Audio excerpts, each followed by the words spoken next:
I This will probably be a little shorter of a stream for sure. Right closer to 3 or 4 hours. But glad to be back on the StalCraft.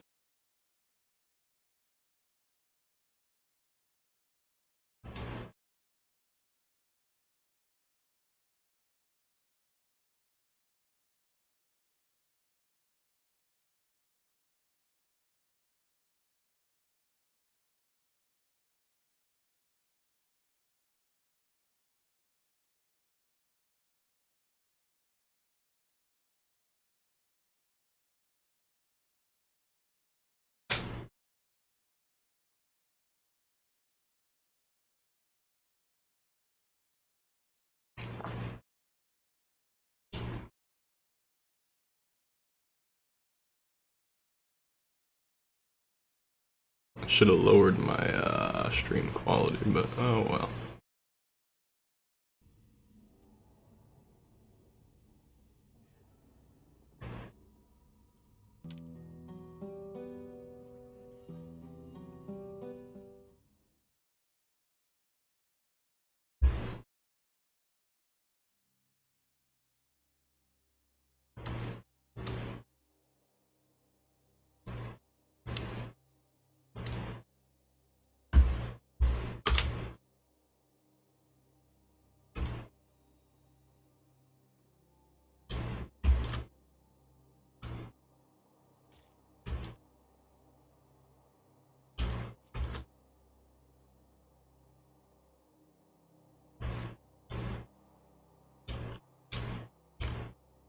Buy the rifle from Bob.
I guess I go to this guy to get stuff back from the auction.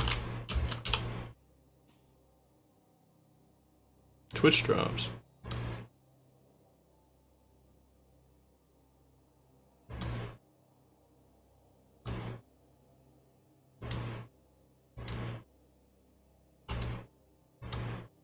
Okay, that's really annoying.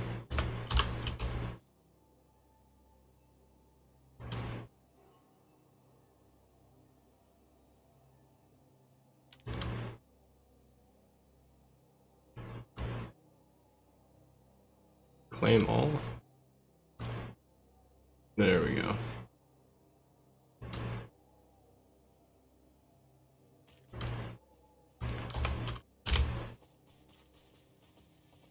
See if I can just put those back in the auction house.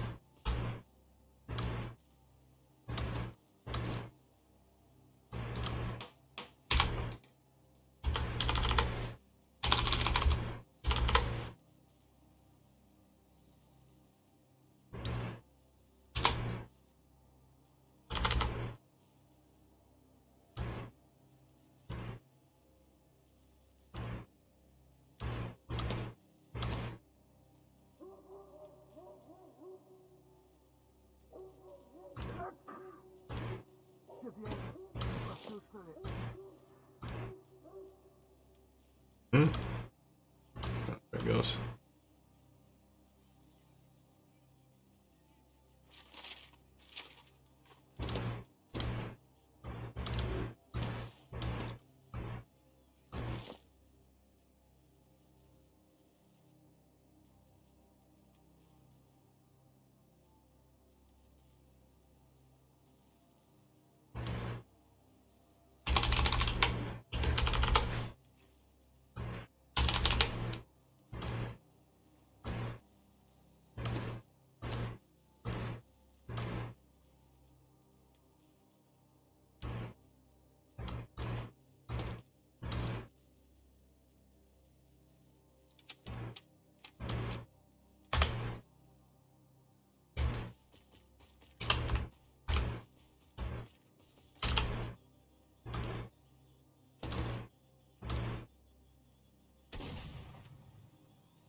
Chill the fuck out.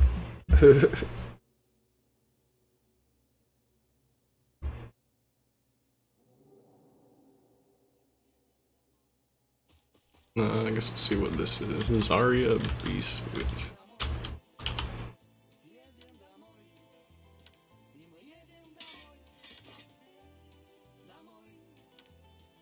I think that's scientist. Yeah. 20, 25. Okay, looks like I got plenty.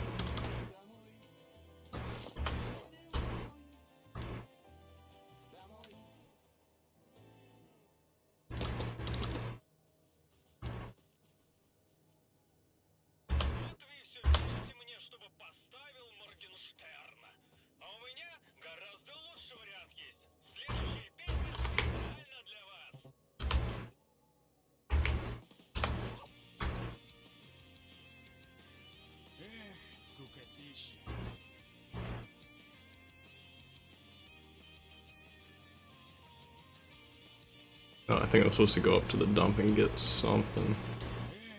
I'm gonna ignore that for now. Trying to get back to the swamps.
Who the hell are you? Driver sent me to get the package from private.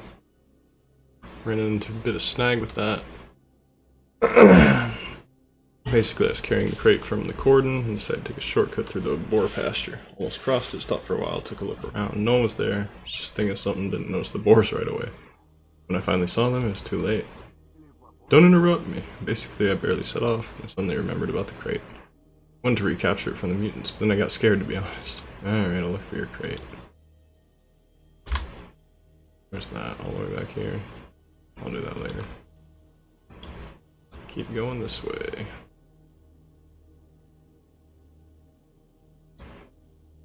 I'm gonna try to do the courier thing too, even though couldn't find him last time, but I'll try to either look it up or something.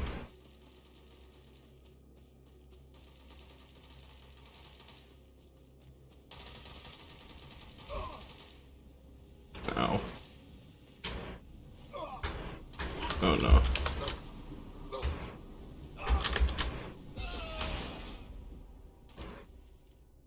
Of course.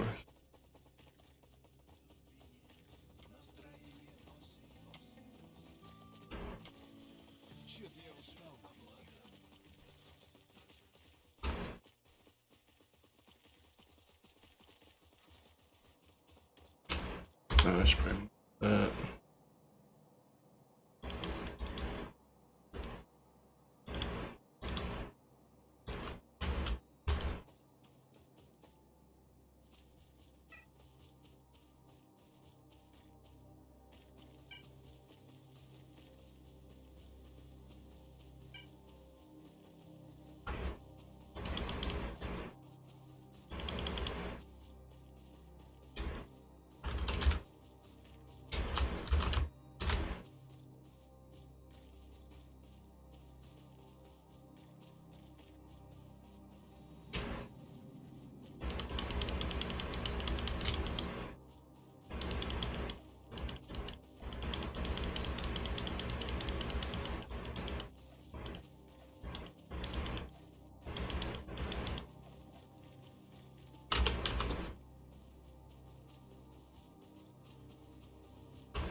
down here.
Excuse me.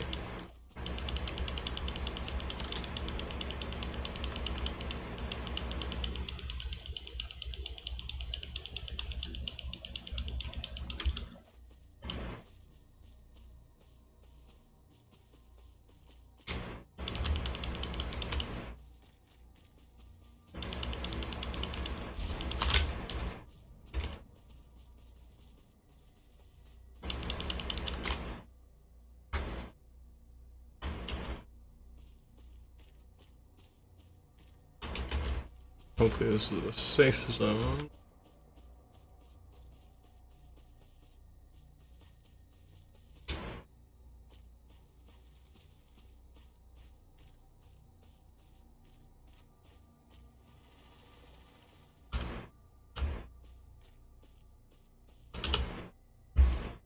Why are you ruining my view? Calm down, Gnostic sent me. What? Gnostic? What do you want from me? You know, Gnostic, Stalker's always lugging around a dream book.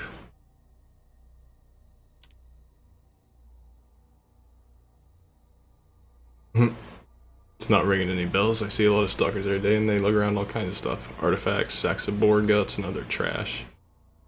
Guy came around recently, physicist I think his name was, an ex-scientist. He showed me his journal and went on and on about some anomaly. I listened until I finished my lunch, then sent him packing. Talked my damn ear off. Gnostic, real oddball, super pale, dreamed about his own death, supposed to buy a BM16 from you. Ah, Gnostic, crossed on a bicycle, yeah. He's a real oddball. Listen, some asshole cleared out my stash. I was storing money in it for something. So I can't sell the gun for the old price. Cough up 4 grand and then Gnostic will get his BM.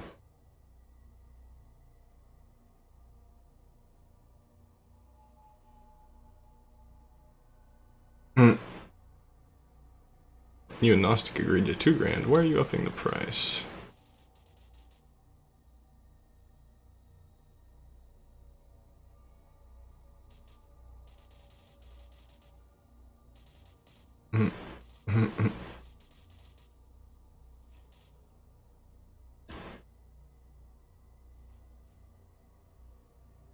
Nice. Didn't have to kick his ass.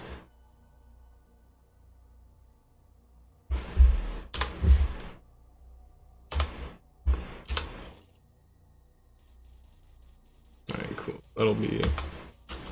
We'll be able to lose that. The question is, can I get back to... this guy?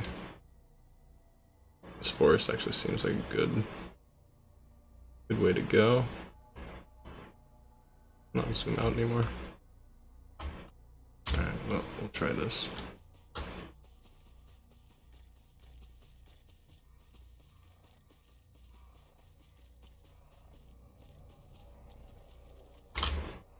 That looks okay. I think they're friendly.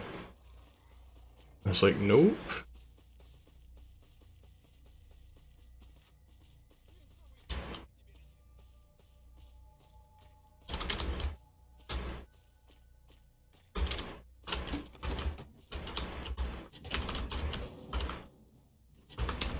Finally, some loot.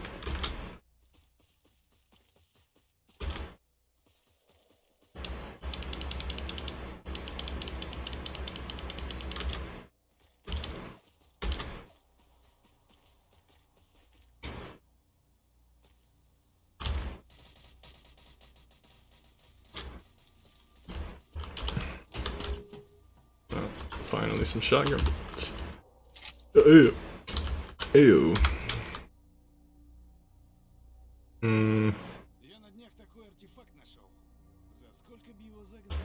I'm gonna just cross the river.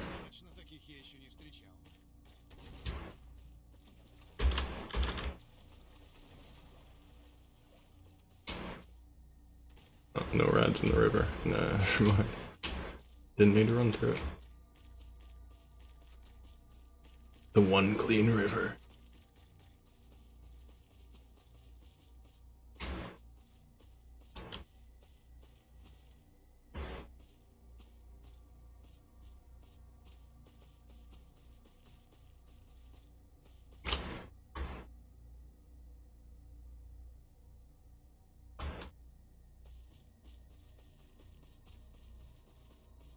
Hopefully this isn't a bandit camp. I think they'd be marked on my map though.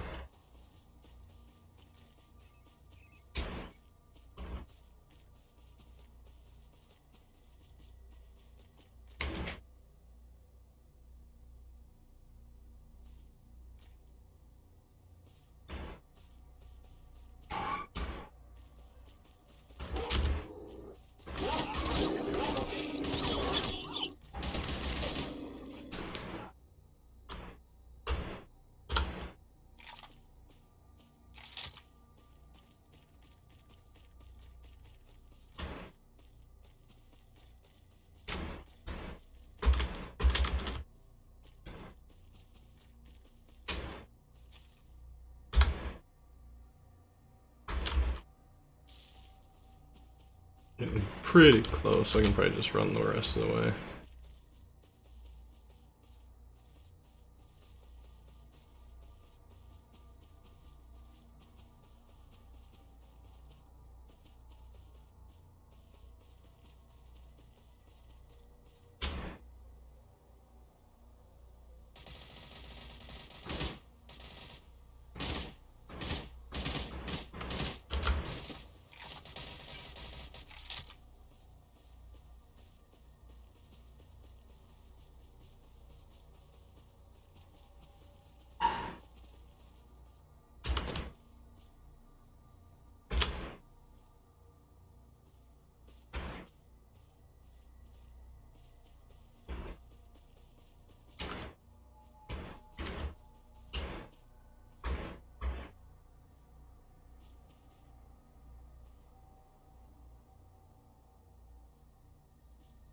What do you want, buddy?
Mm-hmm.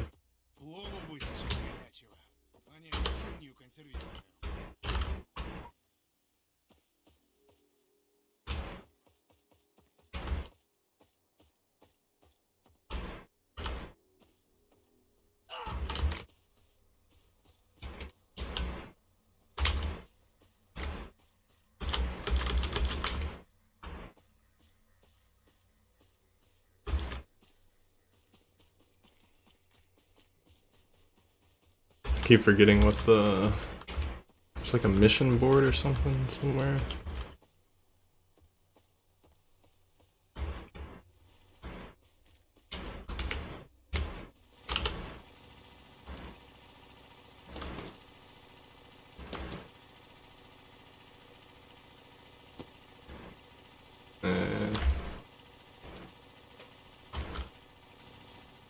No, it looks like I should maybe keep the green mold. Oh well.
I think I want to go for the MP5.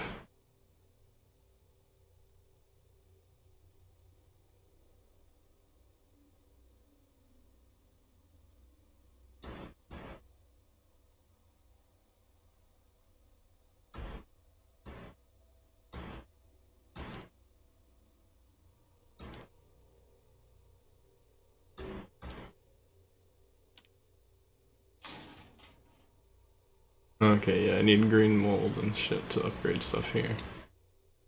That's a little fucked.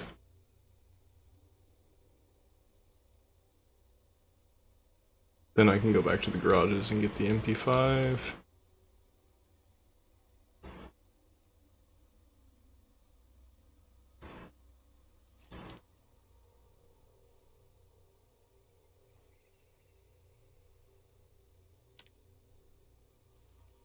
Can't believe I sold all my green mold.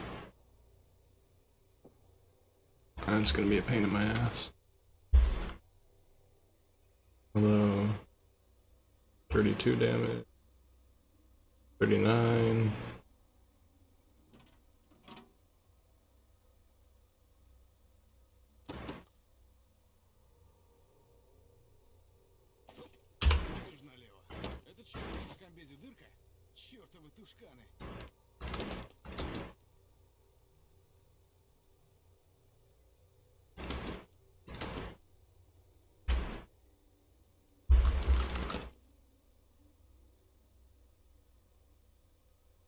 Or maybe I'll just buy green mold off these guys too.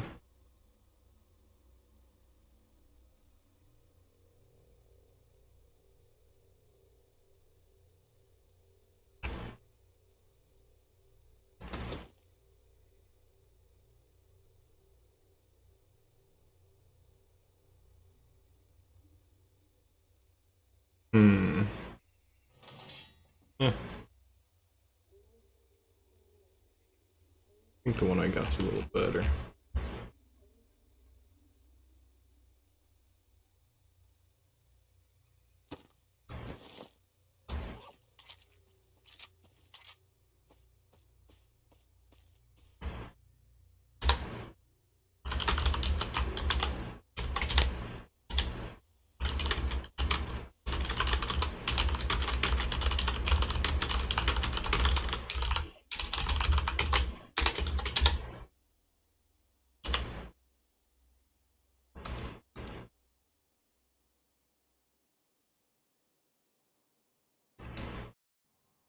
There it is.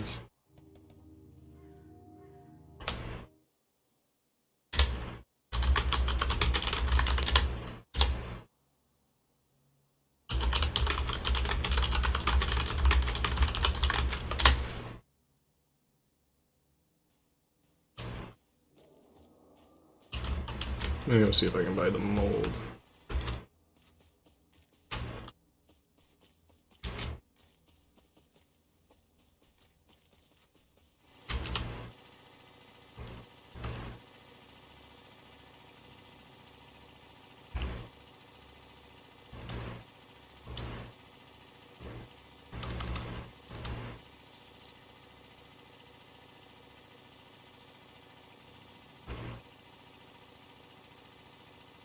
Looks like I can't buy stuff, I don't know why.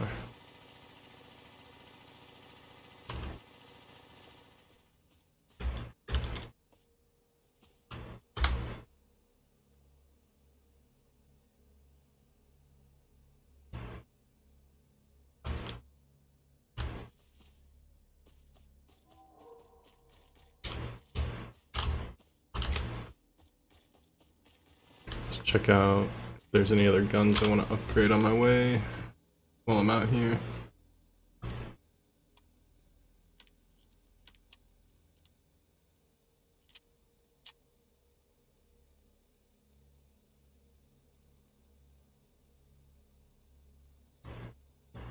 I do like the M1.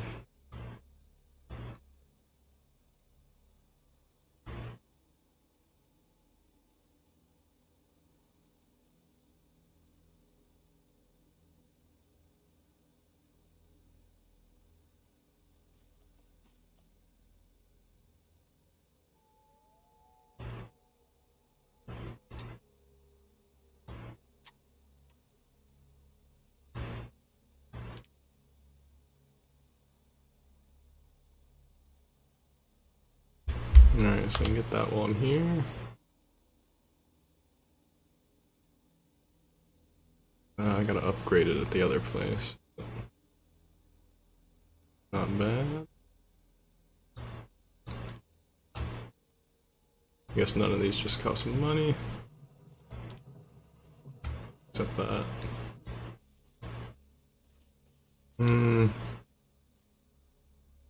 Not a bad gun. I might go through that upgrade tree too, but probably leave it for now.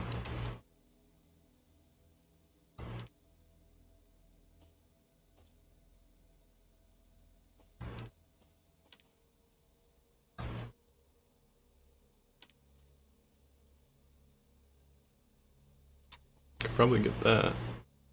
Don't have any excuse me, aluminum cable.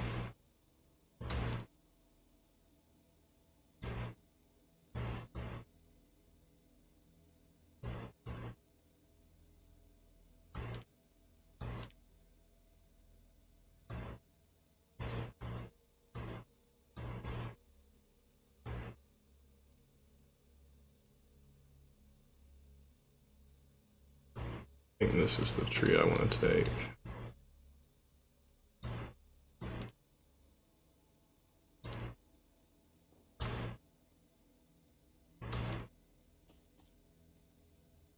Okay, I can upgrade that now. Might as well.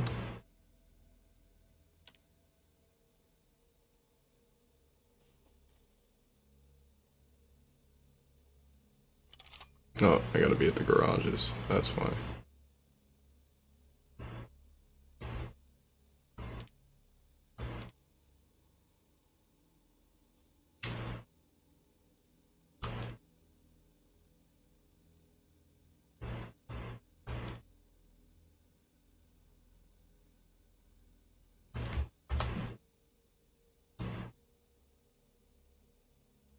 No, that doesn't actually go anywhere. Yeah, it looks like I wait till this tree opens up.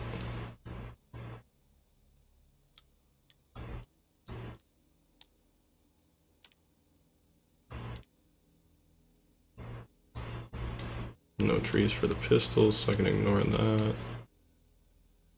Server revolver? There we go. 100 rats bar.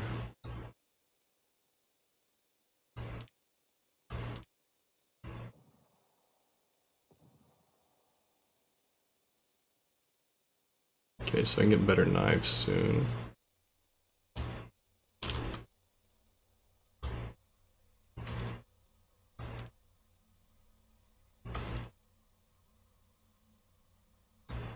Got this, we're gonna follow this tree.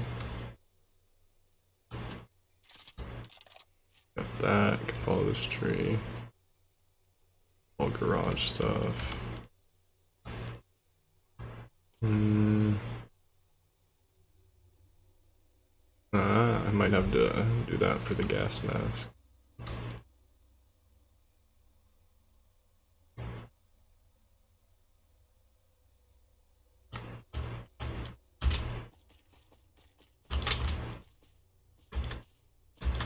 Not a music box over here?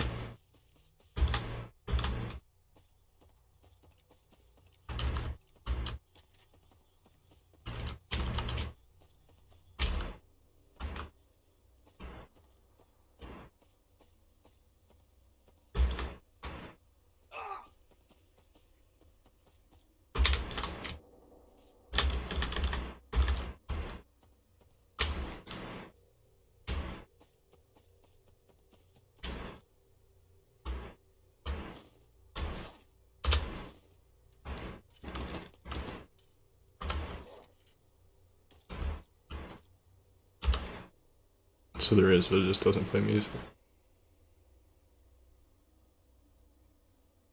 Armor 50. Wow. No, but the steel plate's about the same.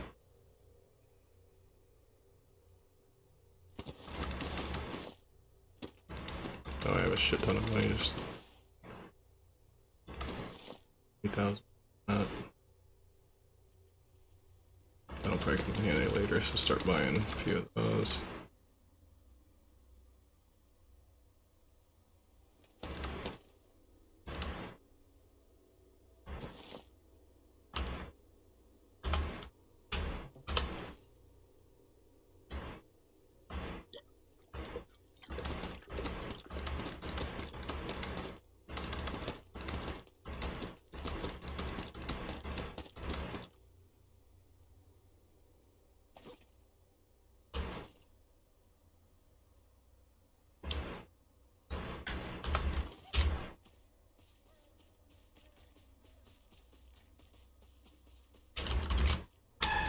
No music thing's a bummer.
твою ж налево. Это что, у меня на комбезе дырка? Чёртовы тушканы. Привет, дружище.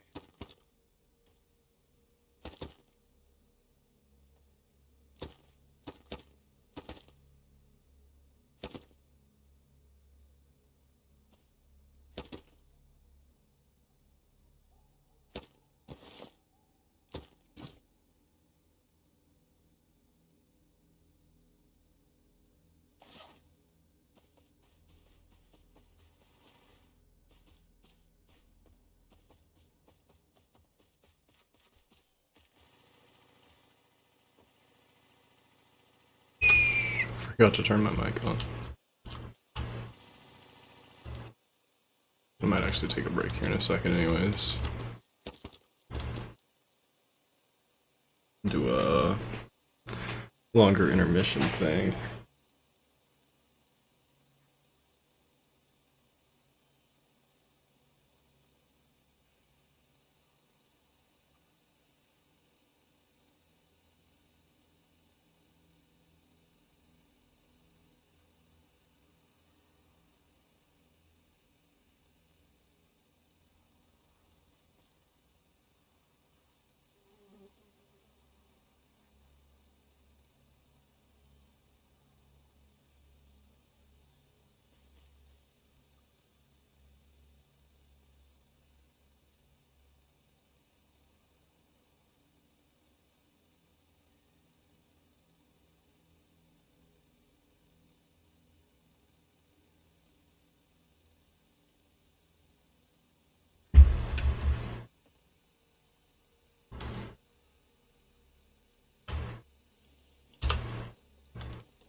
Let me use a few more med kits.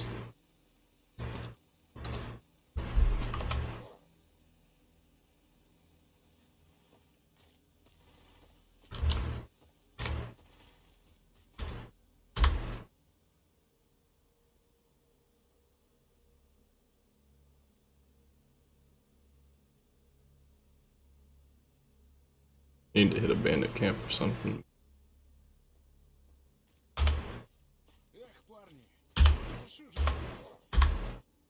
I think I'll clear this, then come back to an intermission. Excuse me.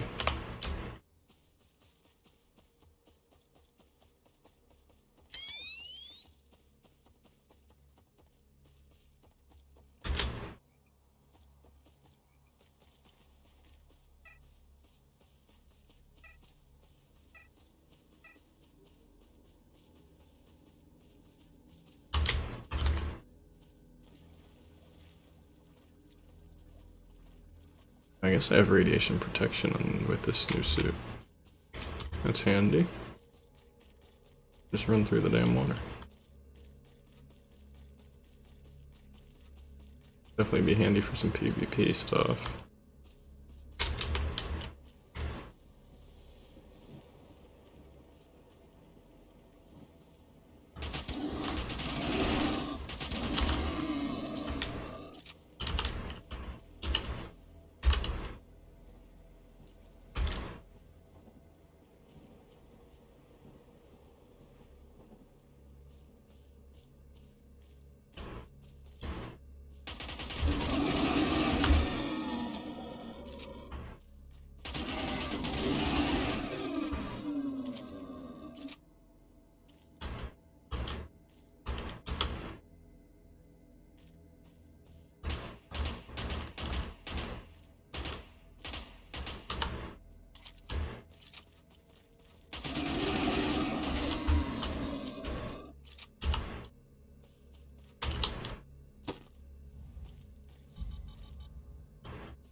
No.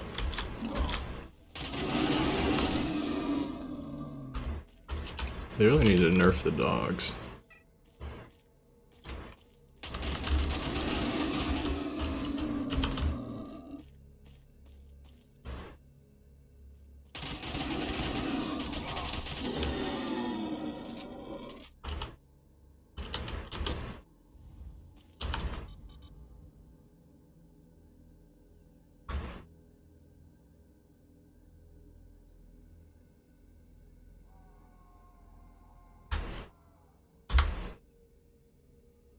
Oh, I can get greenstone off this. Better go do that. Go back to the search here. That means.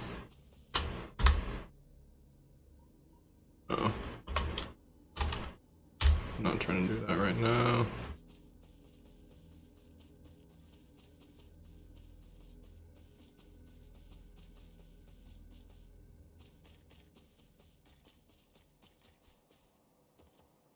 Ну, пасаран!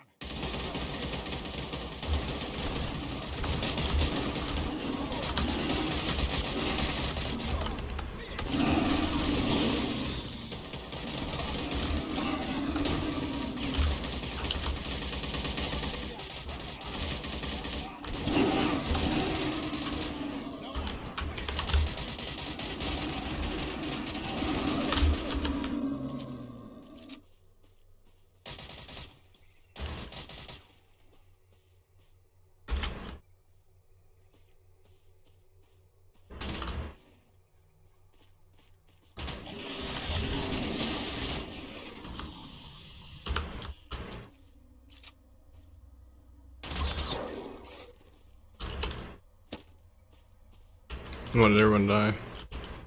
Oh, of course.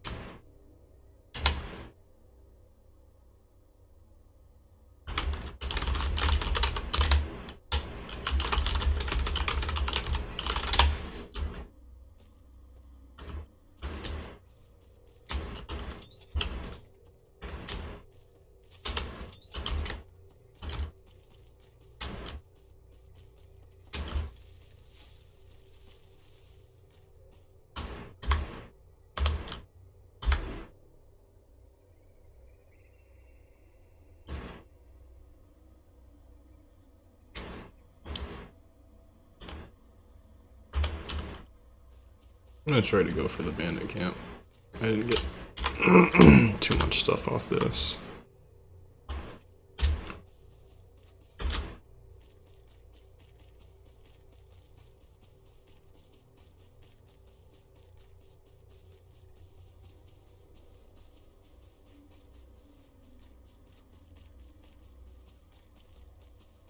Got a couple friendlies. Should go alright. Oh no, they're going for soldier guardhouse.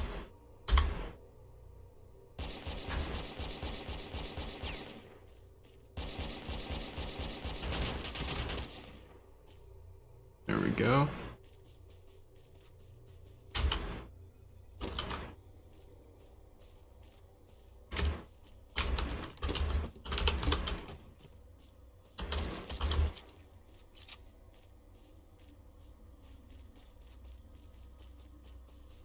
Ooh, lots of greenstone here.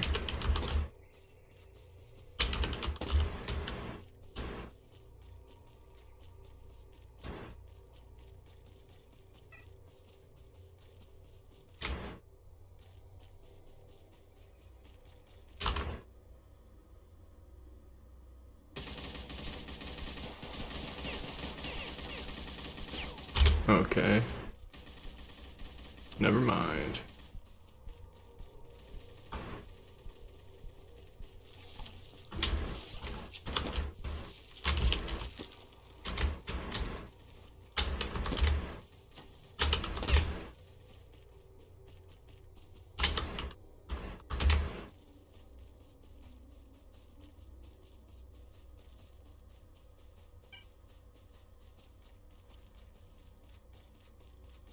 What is this?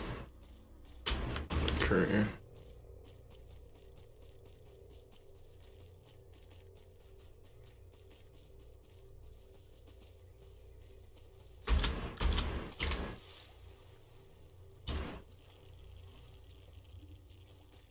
Okay, I'm dead.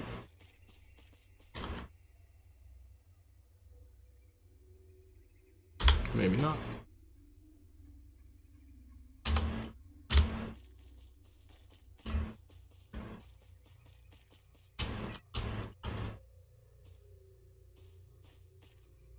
Ooh. Ooh.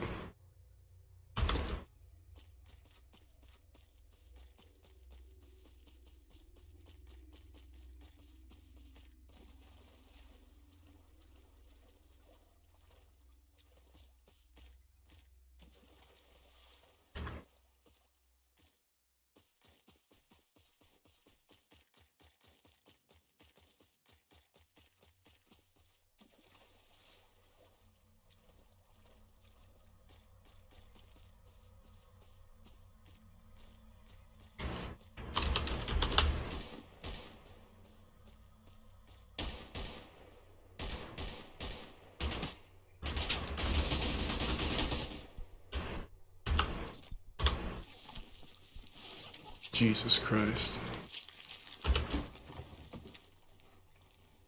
Alright, so just get the fuck out of here.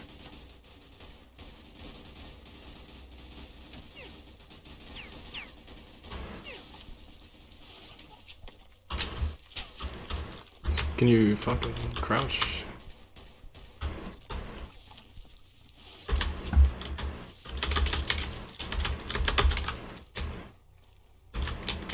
Oh, I don't have any stamina. That's probably.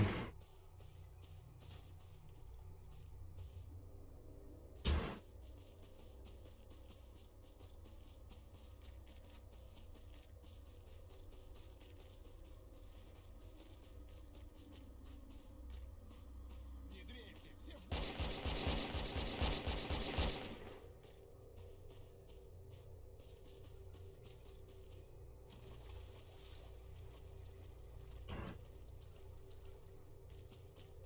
I can take some rats.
Горизонт чист. Вздохнуть, что ли?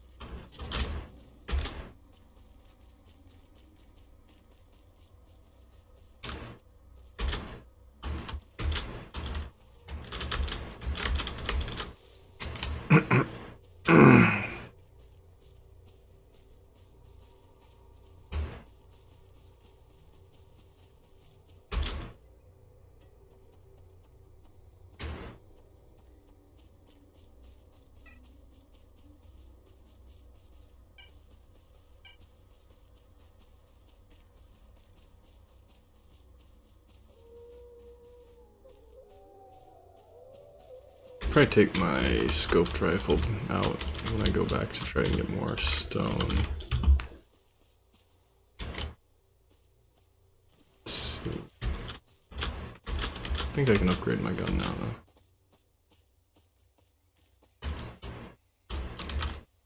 Where do I go?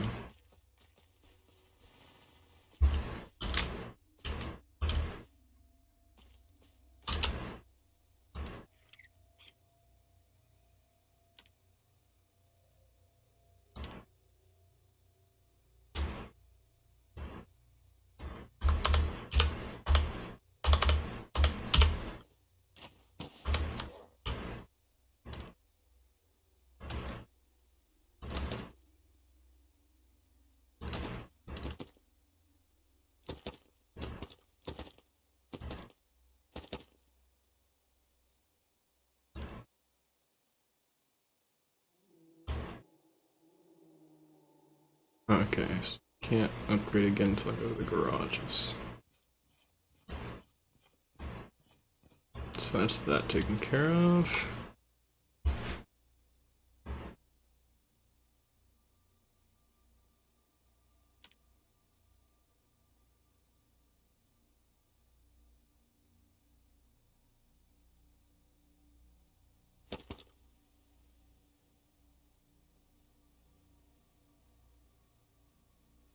Ooh, let's go.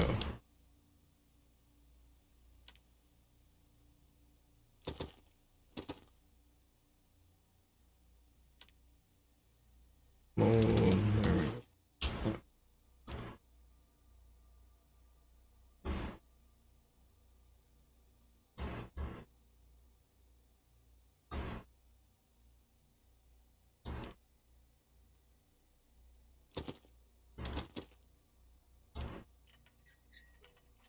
Hell yeah.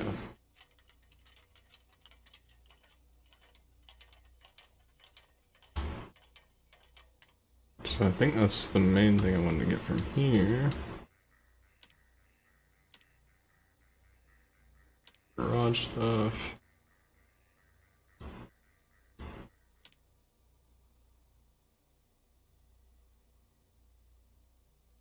The RPD might be worth it. Not for now, I don't think.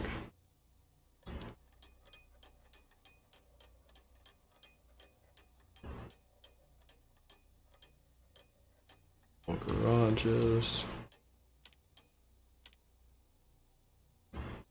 Garages. Not level 5 yet. Really use a pistol.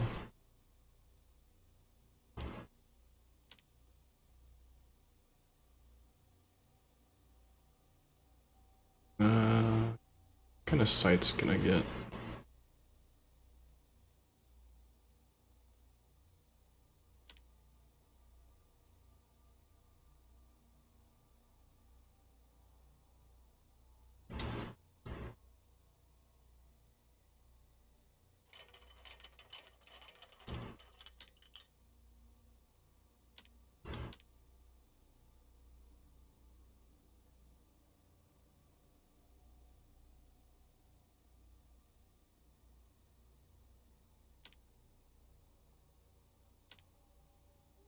No.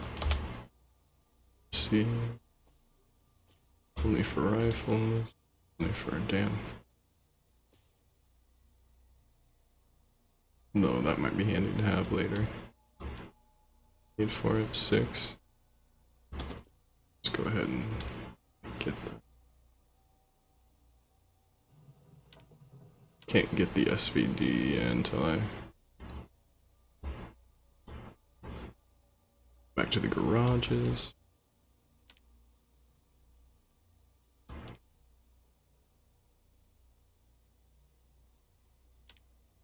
This I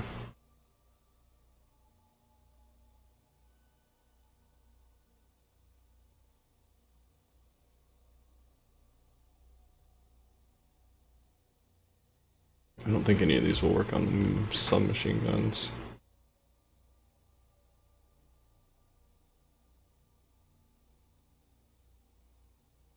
These are both for snipers. This is for snipers. I think this will work on the M1 though.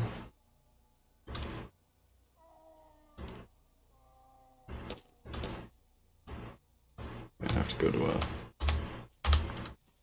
somewhere else. It does do gun attachments. There's the repair guy. Oh, my inventory's full.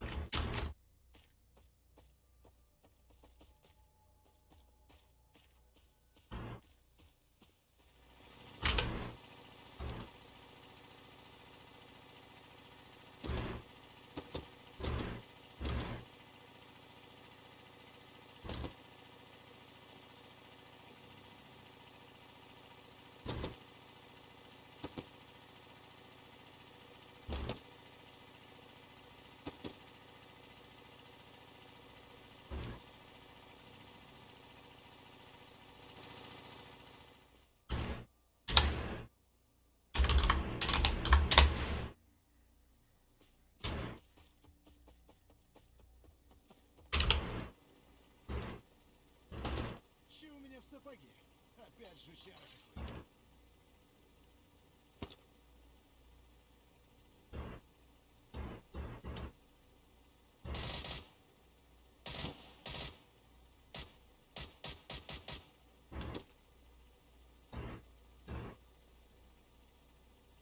Maybe I have to upgrade it?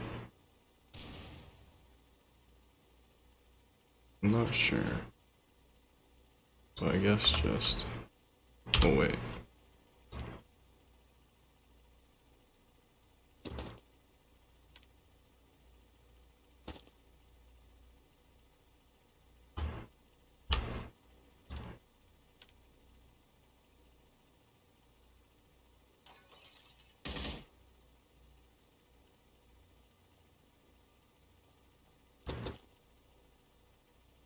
Плову бы сейчас горячего, а не эту херню консервированную.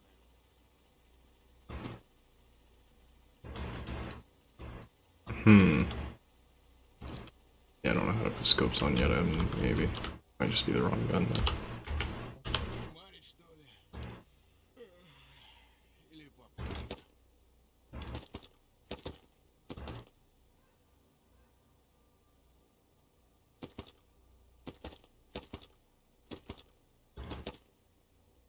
I could have kept those. Don't want a grenade. Keep these. Oh wait, that's not right. Don't really need 100.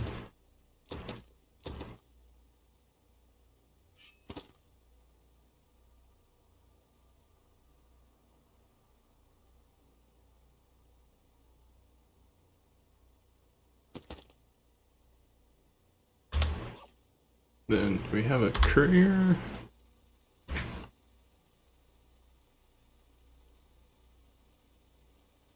No.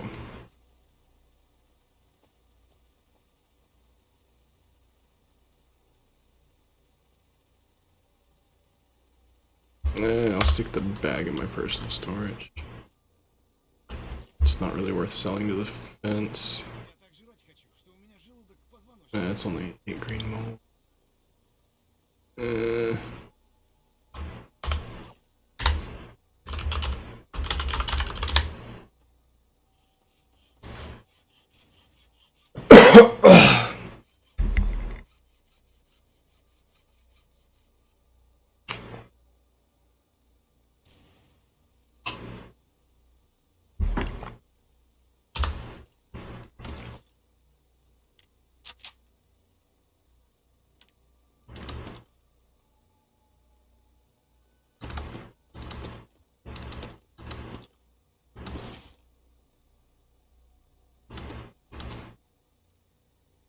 Should be plenty. Okay, I don't need a million first aid kits. Как там моя... Got bandages and food. Не ушла еще к другому, а? Как думаешь?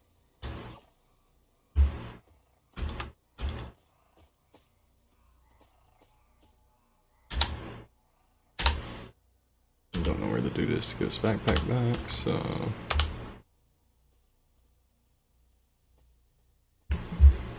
Alright, intermission time. Yeah, hopefully I'll be back to play for at least an hour or so, we'll see how it goes.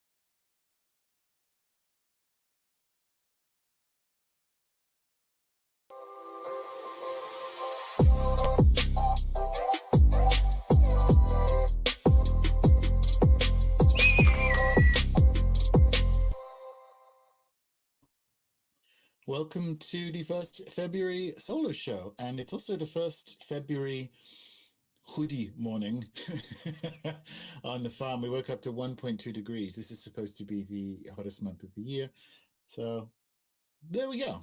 That's the update from down south, right? And speaking of February and speaking of shows, before we begin, I'm traveling for a couple of weeks starting from next week. So we might switch up the schedule of having guest solo show, and we might do 2 guests in a row. Not sure yet, but it might be a pleasant surprise over the next couple of weeks. So this show is about where to intervene, which is something I have been, I guess, kind of interested in my whole life, but certainly the last 3 years or so would be, I think a lot of people are, but the sort of metaphysics of intervention, I think, has shifted in the 21st century, and in a good way. And I write a lot about that in Animistic, which will come up. So I want to dive into that through the Islamic or the Muslim story of Moses and Khidr. Sorry, I've got to close, if you're listening to this on the audio, I've got to close me some tabs. All right. The Islamic story of Moses and Khidr, and that's spelled like Kadir, and I'm going to try and say Khidr because that's closer. And in particular, I'm going to be talking about it through the lens of Marie-Louise von France. Let me put that, her essay in Man and His Symbols in Theory by C.G. Jung. I read this in the jungle last year, and it wasn't the right. I'm not good at jungle reading. First time around, I picked some Neoplatonic stuff because my thinking was I always read animist stuff. So when I'm in the jungle, I'm going to do the reverse and see what happens. Like, it's almost like you don't need to read animist stuff in the middle of the Amazon. That didn't work. And this time, I did actually read William James' Varieties of Religious Experience, and that was good because he, in fact, went to the Amazon during his life. So there was kind of like part of that DNA. Anyway, this isn't very good. This is the last book in theory authored by Jung, but I hadn't read it before. I'd read the essay, the big essay at the beginning that Jung actually wrote, and that's good. Towards the end of his life, that's a sort of final summation of his thought and philosophy for laymen, which is the kind of idea behind this book. And then the rest of it is his lieutenants. Marie-Louise von France is the chief, or was the chief among them. So that's like the second best essay, but it's not Jung. 2, it's not very good. However, there's not a lot to do when you're in Dieta, so I got through it. Okay. And yes, so we're going to be talking about the story of Moses and Khidr, and as is my way these days, I have a few slides to share. I think I want to do picture-in-picture this time. There we go. All right, so we're going to call this one Even the Very Wise Cannot See All Ends, because, you know, if you saw the thumbnail, you know what that's about. And we will, in fact, touch on that because I read the Silmarillion, which I mentioned to John Michael Greer, as a way of sort of meaning-making and navigating, or reread, obviously, but not for 20 years had I touched that book. At the end of last year, and then I bought The Fall of Numenor in New Zealand, which shamefully I haven't finished. And I've almost finished, but I've had that for a few months. It's excellent. It's actually really good. It's a really pleasant book to read in the sense of as an object. Anyway, so Even the Very Wise Cannot See All Ends. Yeah, as I said, this is about where to intervene. And this is Marie-Louise von France's version. Not that she's riffing on it, but I just want to be clear in case we have any Islamic scholars amongst the listenership. And stranger things have happened. We actually do. I could think of 2. So, or scholars of Islam is a better way, and Islamic philosophy is a better way of thinking about it. So apologies for people who are offended by my plainly terrible pronunciation of Khidr. But I'm going to give it my best. So that's what we're going to talk about. This is about where to intervene and the metaphysics and philosophy of it. So who was Al-Khidr? Now, Khidr is green, and apparently and this is thanks to a brief little internet research, he was called green because whatever land he would visit or move through would flourish. So that's where it came from, right? And he's one of these beings, and this is he's a very Jacques Vallée being in the same way the so-called angel that Jacob wrestled with is. Angel was only sort of appended to whatever that being was much, much later. It's this dark, mysterious figure that won't let him cross the river. It's this just sort of high, strange being. And Hither, so Marie-Louise von Franz calls him an angel or a green angel. But actually, in as far as I can tell, again, I'm not the Islamic scholar, he is either, according to mystic Islam, he's a wali, which is a kind of saint, and one who is still living now. So that kind of like that wandering Jesus sort of idea. This is a being who is still on earth today and kind of visits, and mysteriously visits, but visits with various Muslim holy people and so on. Outside of mystic Islam, the sort of going consensus is he's a Nabi, which is a prophet sent to another nation. And the reasoning, the sort of logic behind that I quite like, which is, so Moses goes to travel with Khidir and learn from him. And so you have that kind of, the Islamic hierarchy of like, well, Moses is like one of the main prophets. Who would he possibly be learning from? And you sort of, I find the logic in that fairly sound, right? And so they settle on, well, Khidir must have been a prophet from another land, because prophets don't know everything and they can certainly learn from each other. But as you sort of, when we move through the story, you'll see that there's Jacques Vallée kind of weird green being angel thing has a lot more resonance for me. Again, not being Muslim, so that's how we're looking at it from the outside.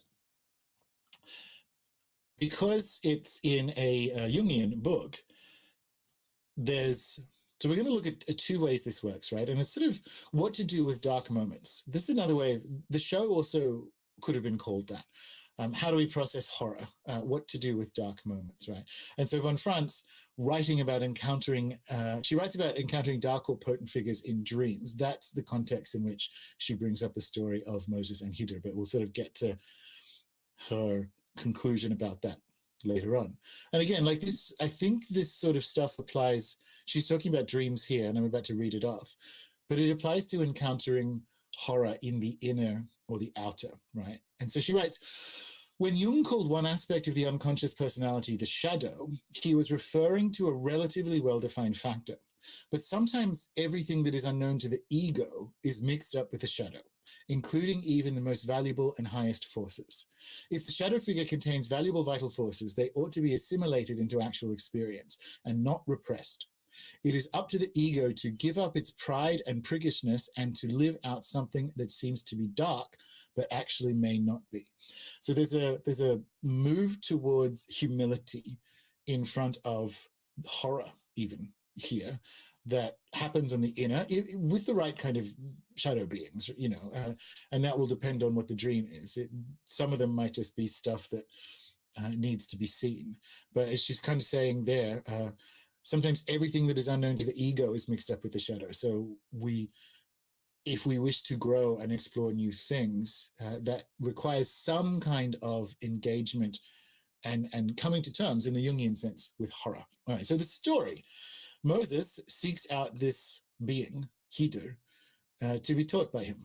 And Khidir agrees on one condition, which is not to react or question to any of Khidir's actions while they're together, which is a guru statement that has not aged well. There's a couple of moments in the story where it's sort of, well, that's a 21st century red flag, that's for sure, but it's obviously not. This is one of those hyperdimensional stories that's always true rather than a factual reporting of something going on, right? So they first come to in the story, they first come to a fishing village, or at least a hut of a family of fishing folk. And Khidir scuttles the boat by the dock, and preventing this especially poor family from feeding themselves or making any money. So that's what this great holy being does, is his sort of first encounter on his travels with Moses. So that's where he goes. In the next town they come to, Khidir randomly kills a handsome young man right in front of Moses. And just like at the village, Moses says nothing. Pretty wild. Okay, and so the next part of the story, they come to a town of unbelievers, and the sort of fortification wall has fallen down. And so Hidir raises it back up. And for whatever reason, this instance of home improvement is the last straw for Moses. If it were me, it might have been murdering the kid. But for Moses, it was, okay. You've just refortified a town of unbelievers. What are you doing, you freak, you monster? And so he can no longer contain his indignation, and he expresses it. And Hidir is, okay, well, we're through. And he leaves. And before he leaves, he explains his actions. Well, Einstein, by scuttling the boat, he actually saved it because pirates were on the way to steal it. And as it is being scuttled, it is salvageable. And so they will salvage it. The handsome young man was on his way to commit a crime. And by killing him, he saved his pious parents from infamy. That one still doesn't work. It has to be said. If we were going to write this again, it would be the young man was going to kill 5 people or whatever. But again, this is a hyperdimensionally true story rather than... And what we're talking about in this episode is indeed about morality and the morality of intervening, and, you know, whether such things can shift. And we're kind of looking at what to do and how to do in this moment, right? So that would have been the one for me rather than the wall, but you know, different times. And finally, by restoring the wall, 2 pious young men were saved from ruin because their treasure was buried underneath it. All right. we get what this is about. It doesn't age. It's not a contemporary story. It's a hyperdimensionally always true story. But I like this. I like this because, and you can kind of understand why different branches of Islamic thought are like, well, what the fuck was Hidir? Because that's strange, and it is strange. That's the point. It's strange. And here's what von Franz writes: looking at the story naively, one might assume that Hidir is the lawless, capricious, evil shadow of pious, law-abiding Moses. But this is not the case. Hidir is much more the personification of some secret creative actions of the Godhead. And I remember years ago, there was when Jordan Peterson was doing his Bible tour, and because again, especially if you're watching YouTube shorts, maybe it's just, I don't think it is, because everyone I've spoken to who tries to watch YouTube shorts gets the same Joe Rogan and Jordan Peterson clips. But fear of God is the beginning of wisdom, I actually like. And people kind of dismiss that as like, well, you shouldn't be, what are you, afraid of the thunder being? It's like, no. It's the beginning of wisdom, because you're stepping into an understanding like this, which is even the very wise cannot see all ends, and stuff that goes on that's horrible is these, as Marie-Louise von Franz says here, the secret creative actions of the Godhead. So what was he doing? And you see why it works, I think,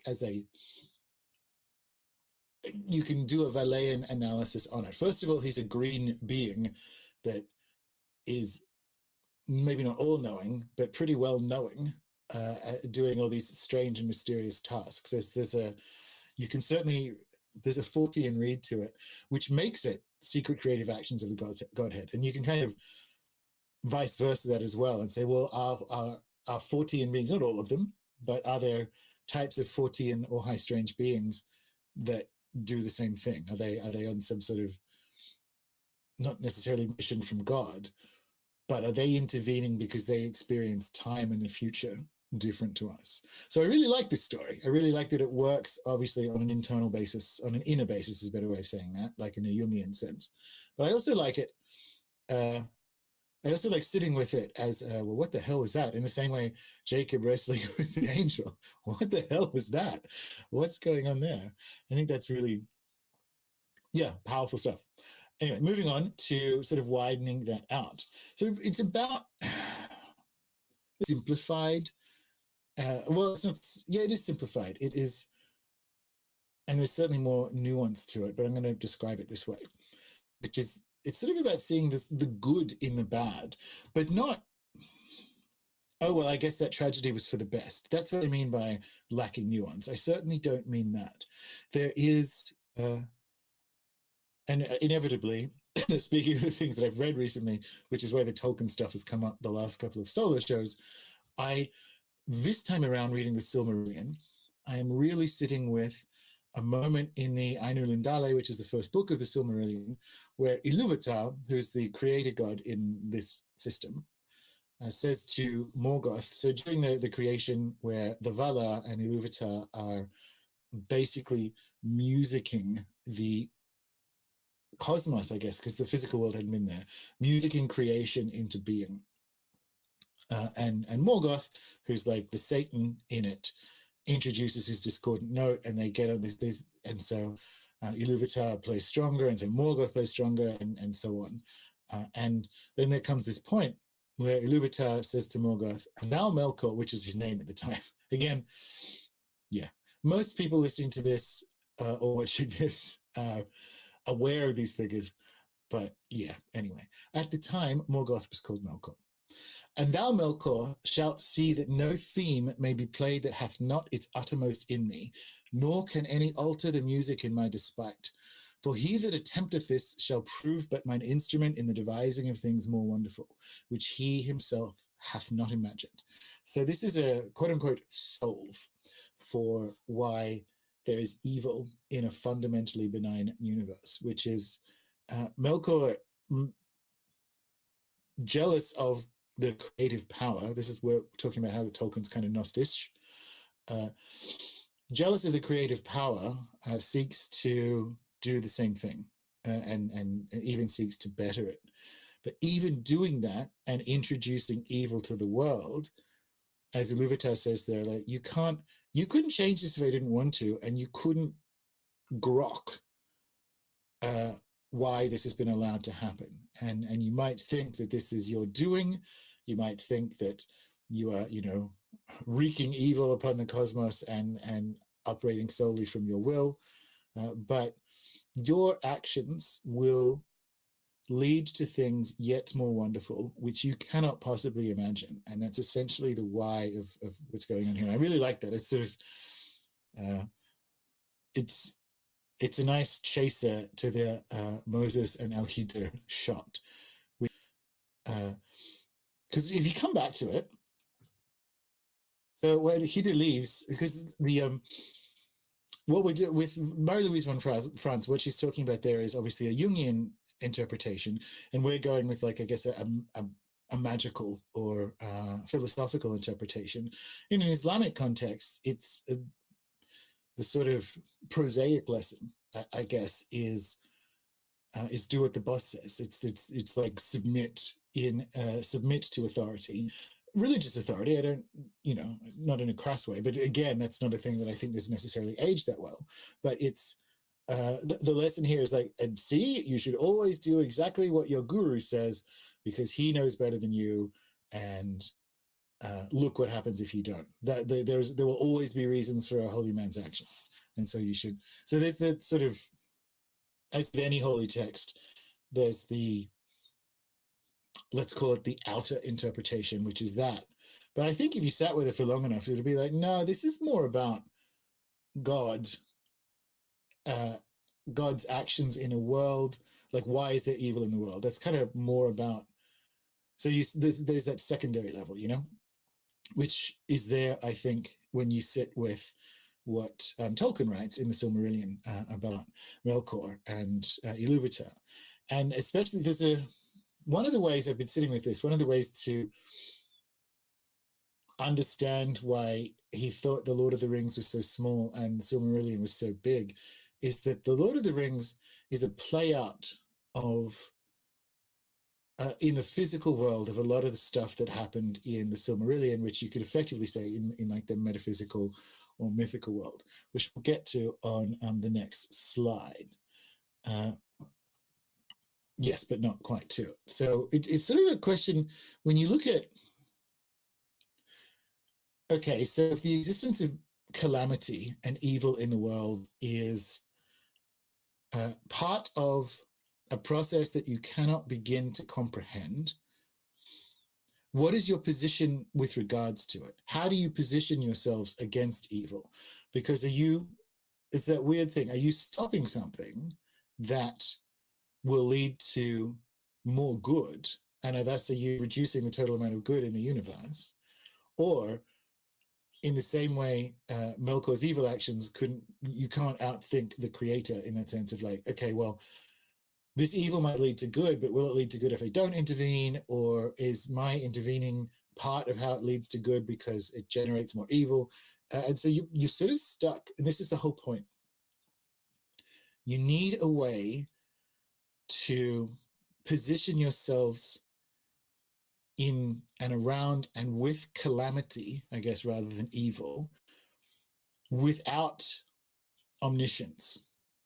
Without, oh, I know exactly what should happen right now. I know exactly what every motherfucker should do. And I'm going to destroy the world, making sure they can. You see, that's the thing. That's literally, this is where Tolkien gets quite Gnostic. That is that demiurgic sin. That's what Sauron did. It's like Morgoth wanted to create an evil world. Sauron wanted to run it, like perfection. It's like, I can run this better. So it's like, I know what everyone should do. And that's the trouble with intervening. That's the trouble with any kind of intervening is, oh, you know what everyone should do, huh? And that's the sort of Moses and Hyder medicine. And this is why I've been very interested. And for years, Bayo Kamalafe has been on the show. I've done some courses with him. He's in the book.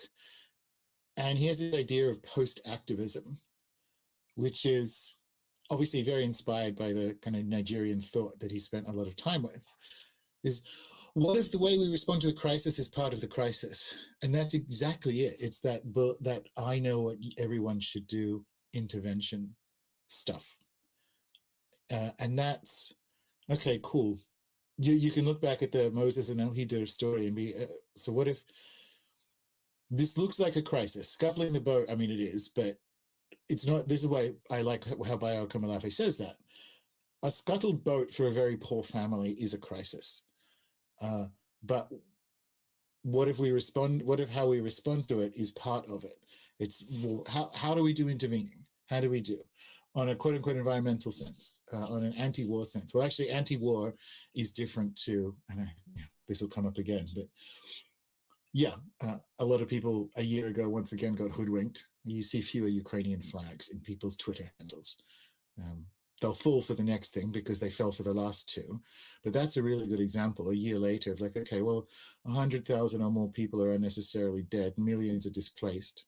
And as I said at the time, the more energy you put towards this leads to World War III, which is what we're on the brink of in the next couple of years. So what if the way we respond to the crisis, in that case, is part of the crisis? Is a perfect example. Especially a year later, it turns out that Johnson and Biden repeatedly preventing negotiation and just sending more weapons to kill basically more Ukrainians. So, funneling money and guns to literal Nazis and preventing anyone from sitting down at the negotiation table, which if you're anti-war, is a nightmare. That's a nightmare. These people should not have died. But again, Moses and El-Hidr.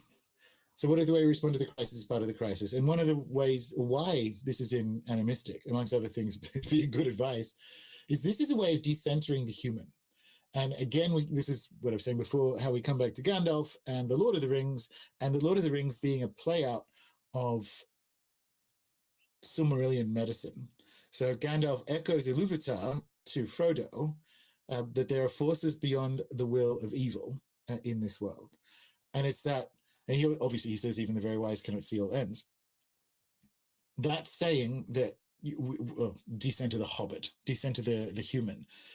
Other stuff is going on in the universe that you cannot comprehend. So what do you do? Literally, Gandalf is answering the post-activist question. And that is like, not so much what can I do? What can I do relies on a level of knowledge we probably don't have. but where can I do something must come from a inner knowledge that you probably do have, right? And in Gandalf's case, well, what he says, obviously famously, is all we have to do is decide what to do with the time allotted to us.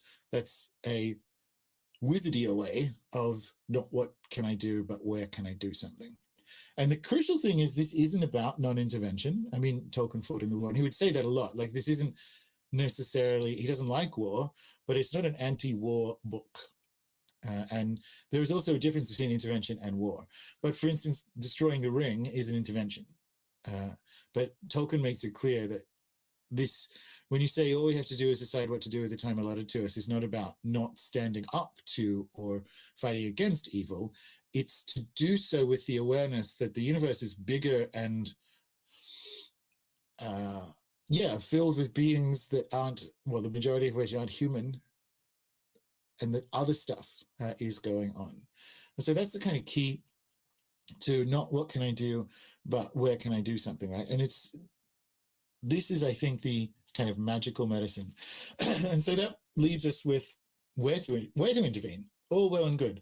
If it's not what can I do, but where can I do something, and what if the way we respond to the crisis is part of the crisis? Where to intervene? And I say this every time, which is, well, first of all, at the level of the field, but even that can be destructive. And this is what I was saying last year at around this time, 11 months ago.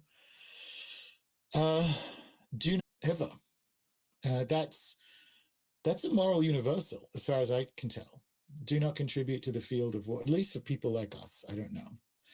And I look at the people who fell for that Western war propaganda over the past year. And I just wonder what, it's just, again, the medicine in that for me is what Iluvatar says to Morgoth, which is like, look, you think you're being bad, but this is part of my wider song of creation. So anyway, first of all, at the level of the field, but that itself doesn't solve it, because you can do evil things. This word is losing its semantic value in this presentation. You can do evil things at the level of the field. You can contribute to fields that aren't for the greater or wider good, I suppose. And you can decenter the human. And what do I mean by that in this case is to call in assistance for a calamitous situation. But call in assistance, because this is the bit where I think people tripped up a year ago. They're calling in victory. So they're calling in successful death dealing instead of peace. This one is like simple to me. But call in those forces in the world beyond the will of evil. That's one of the ways to operate at the level of the field. And this comes down to the morality, and this is kind of the key or the kicker to the presentation, which is, if you don't know where to intervene, then choose the most moral place. And the word morality is fraught. It probably shouldn't be. I am using it in the sense of a cosmos that is majority non-human, which is, at any time you can look inside and go, what is going to make the world better rather than worse in this situation, in this moment? What's going to make it better? And if you look at, death dealing and violence and war, and if that seems to me open and fucking shut, drop in and go, oh no, I actually think what will make this situation better is more death and war. So, well, you see, you don't need to be in full possession of the facts, because certainly the people who did that weren't, and frankly, some of them were very obvious. But even without that, but you can know and say, okay, well, what do I actually want? Like, what are the people who are contributing to the increase at the level of the field of death and war and violence? What do, giving them the benefit of the doubt, they actually want? Ultimately, they want peace to break out. Okay, that's a better target, don't you think? That's a better thing to call in, because again, as we all kind of know, if you do magic, it is a function of the universe that you have to ask. You have to call in and ask. And The best framework for understanding that, I think, inevitably, is the animist one, because if you look elsewhere, you'll get like, oh, it's like the rules of the universe. You know, God tells the angels that they can't intervene unless we ask. All this kind of well, that seems like a stupidly made creation. What I think it is more is relation. So to ask is a form of relating. So you and we only exist in relation. So it's like the universe literally doesn't work until you ask. To come into relation with something, asking is a form of that.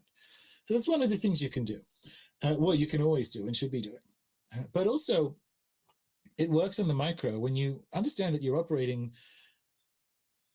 You know, when they're in a much bigger game, you have to just make the world better where you are. It's calling in and so on. But again, in any moment, and this is metaphysically significant, if you drop in, if you just quiet and drop down to that level of the heart, what you could do in that moment, ask. Drop down and ask what you can do in that moment.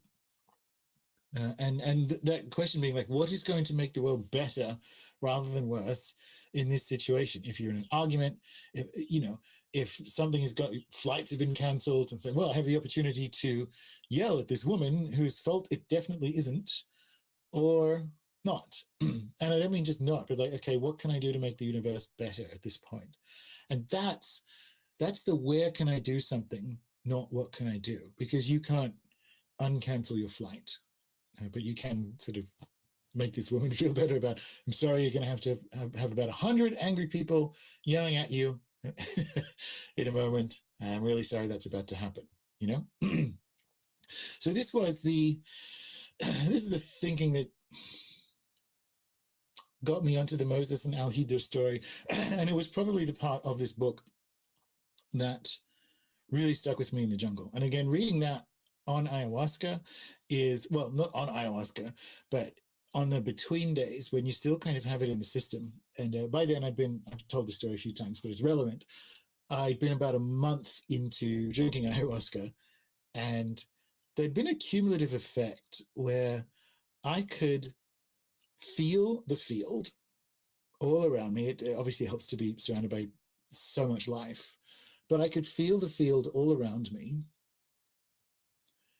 And when you come up on ayahuasca, and this is, I actually just did this video for the foundations. When you come up on ayahuasca, it's almost like the air or the cosmos around you gets bigger, even though it's stayed the same shape or the same volume. So you get sort of smaller as everything kind of gets bigger, and that's that kind of coming to awareness of the spirit world or the field all around you. And not just could I feel that all around me, but I was aware that it was made of intentions and interfaced with intention, so that you can, there is probably not just humans, but this is my experience as a human, you can, with intention, shift the field, not just locally, but because it's the field everywhere. And I could feel that. And obviously the lesson there is like, ayahuasca doesn't help you do that. You are always doing that. It's that ayahuasca can allow you to feel and experience it. So the Moses and Al-Hidr story kind of hit at a time where I was feeling the field as, I was feeling the impact of thoughts and intentions on the field. And I'm like, wow, this is one of those stories that, like all good kind of hyperdimensional stories, works on a bunch of really powerful levels. And I've been waiting to share it. I've been waiting to share the even the very wise cannot see all ends. And even that can kind of be a mantra. When you think you know what to do or where to intervene, you can quote a line from a New Line Cinema production, and it's a good way of pulling yourself up and going, hang on, all right, I will never know the full story of what's going on here by definition, so where can I do something? And that's sort of food for thought. Anyway, that's this week's solo show if you're listening on the audio version. If you're in the chat, which again, now that I'm back on the farm, I can watch the chat with some kind of jealousy.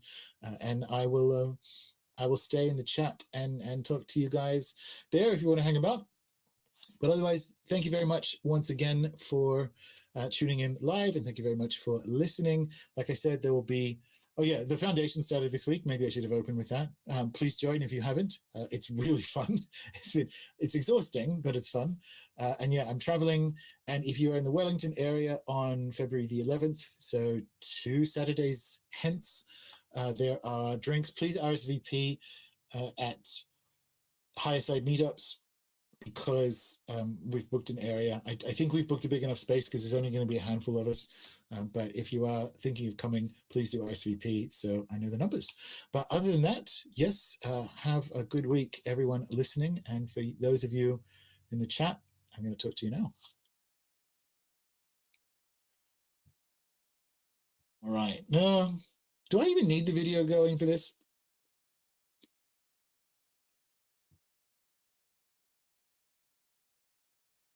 Oh, good. You're studying the fundamentals tomorrow.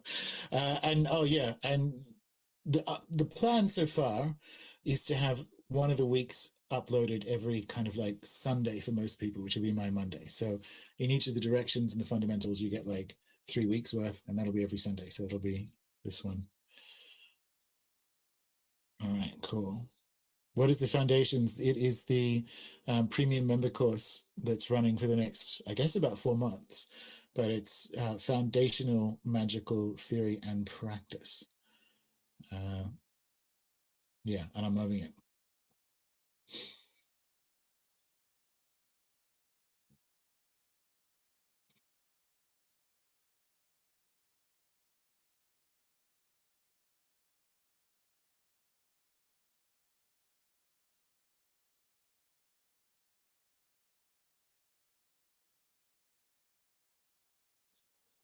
Yeah.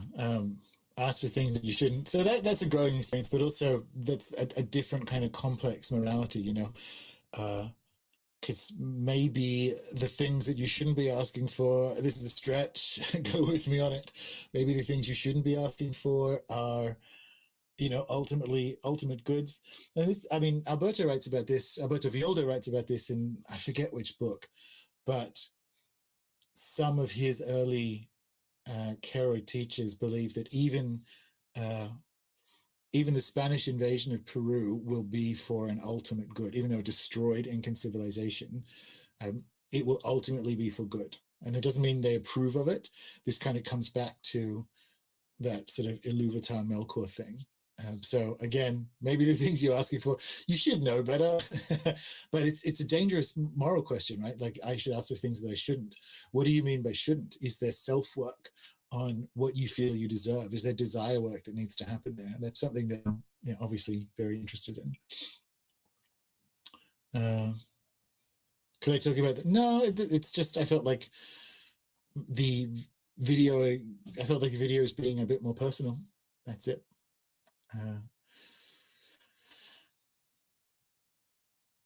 Cool.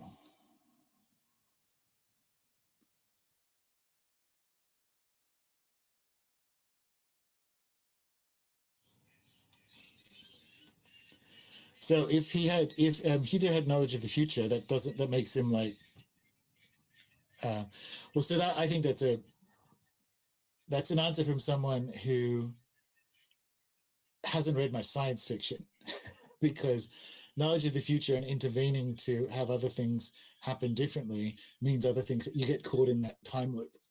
So I'm sure that again that's one level of it, but it works better as far as I can tell in a more science fiction valet hyperdimensional sense. What do you think about studying with guardian angel magic during these times? Generally speaking, I'm pro angel at the best of times. When it comes to guardian angel, that is an incomplete metaphysics. Do you know what I mean? So you don't just have one. And so depending on where, for instance, you can cast like an angel, almost like natal chart, because there are angels governing planets and signs and so on, so that you'll have this whole team of celestial angels in kind of combination that's unique to you. That would be, I mean, is that guardian angel? Or are you talking about, that's one thing from a magical perspective. You can go down the Catholic guardian angel prayer route, and if you vibe with that, go for it.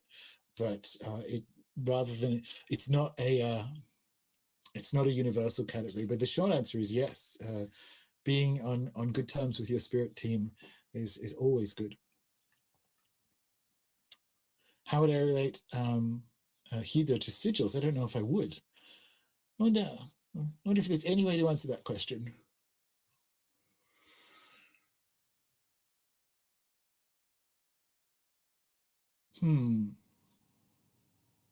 No, I think if you get more clarification on that, I'm just trying to work out if you mean using sigils to adjust the future. Well, because sigils kind of, however you want to say this, always do that. Like if they're adjusting future trajectories.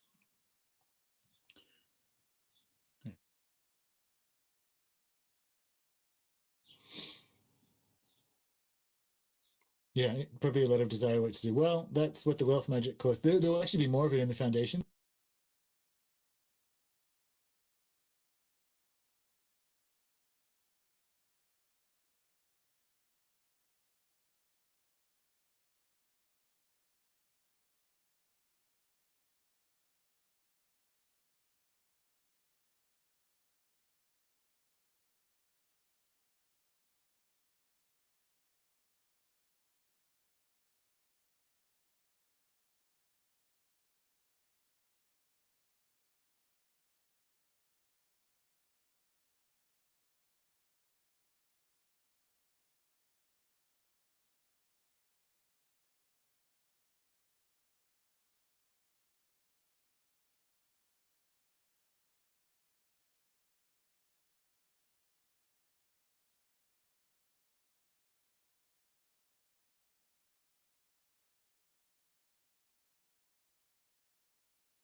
I should have at least another hour in me.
Чё-то я простыл, что ли?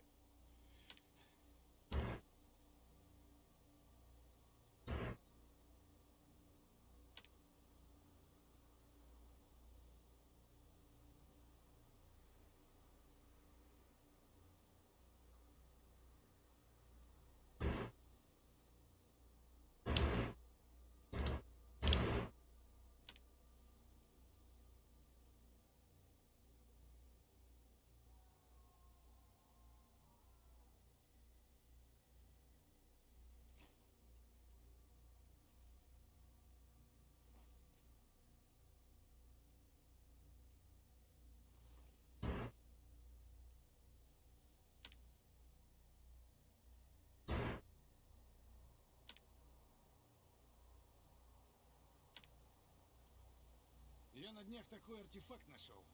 За сколько бы его загнать? Однозначно таких я еще не встречал.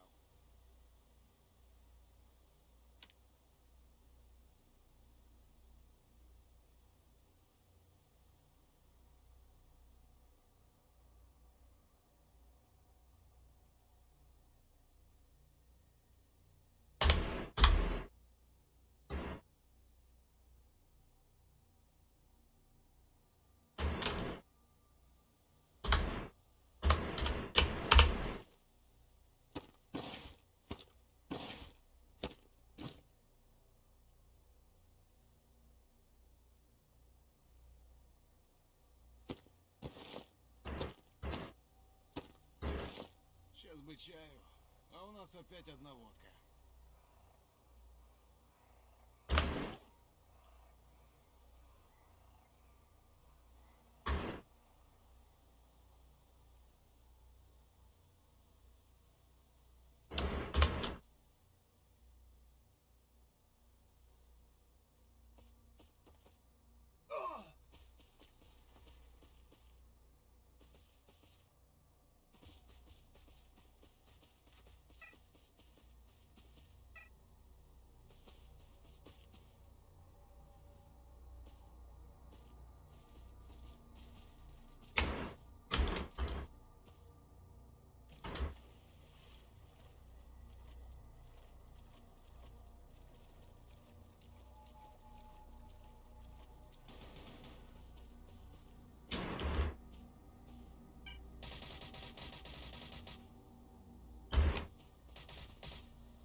I still didn't look up the courier thing, but if I don't get too bogged down with loot, I might be able to go back for that.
Oh hell.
Oh no.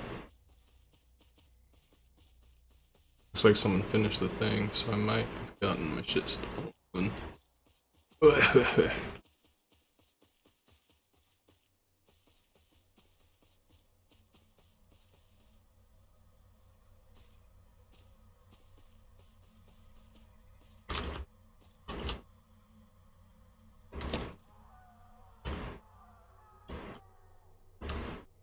Hey.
I was like, friendly?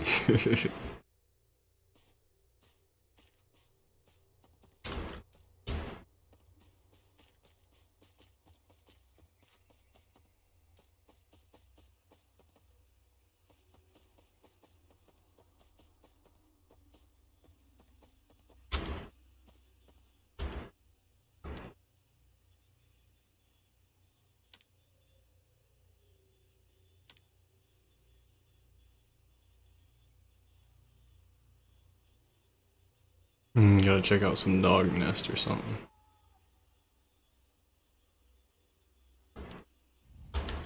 Well, I just got 5 pouches, I think. I thought it was 1. I was like, that's a little fucked up there, buddy. No, that's not right.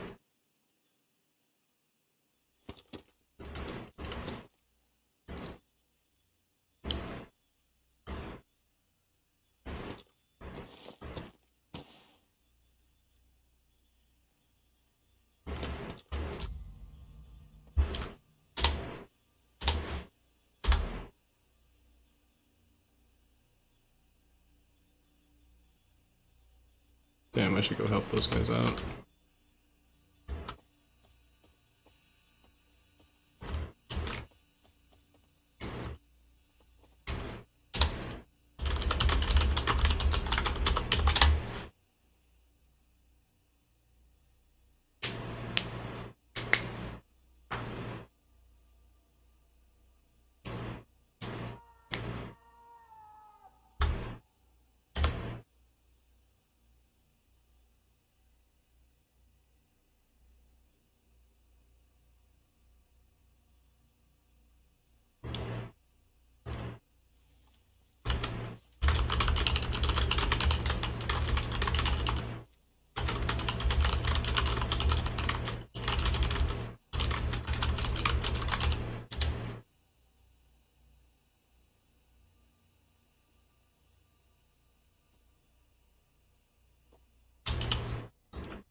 Well, I guess if I got a quest.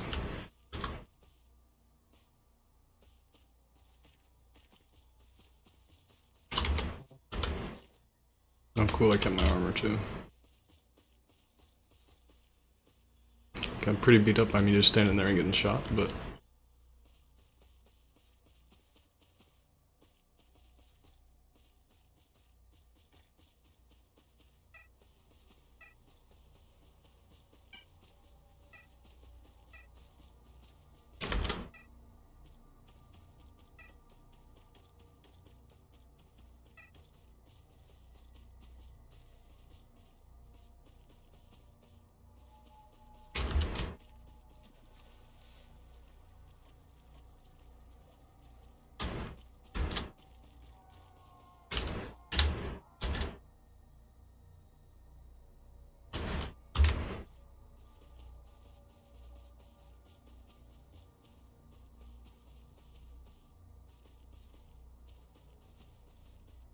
Damn, chat's making me read Spanish. No hablo mucho.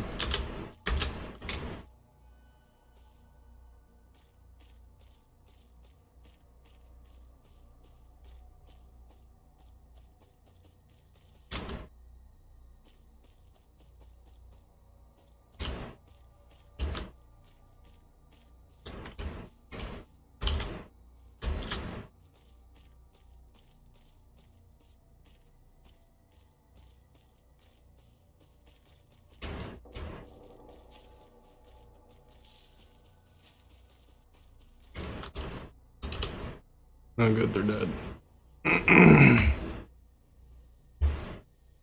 The fuck did it just teleport?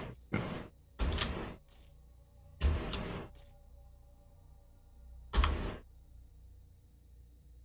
Okay, I was over there, now I'm over here. Oh, that just got taken down. Maybe there's some loot back there. I don't think I have jack shit still, really. No.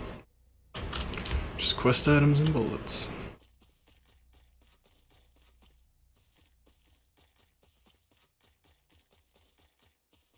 There's a bandit camp.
Shit.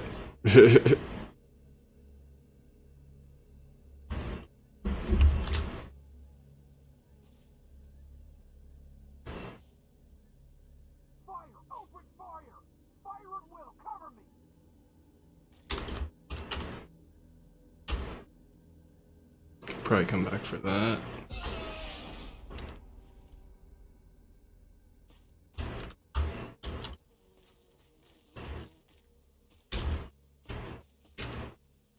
Let's see, turn this in.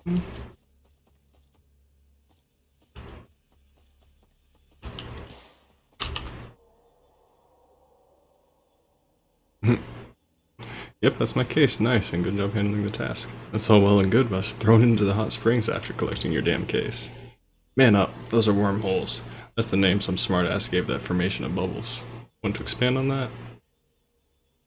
Basically, there are bubbles scattered throughout the entire swamps. They only work at certain times. Rumor has it they sometimes work on their own. Be handy if they worked all the time and I could just teleport around this damn place. What do? They move you around the swamps, kind of like a shortcut. More like that around. Veteran old-timer said there were around 15 throughout the swamps. Congrats on finding your first one. Thanks, I guess. Don't get your panties in a bunch. Here's your reward. Come by if you need anything. Always work to be had for people like you.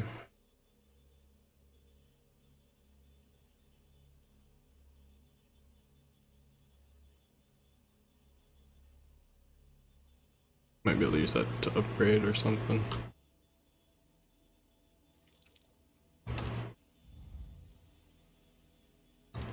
Got any work?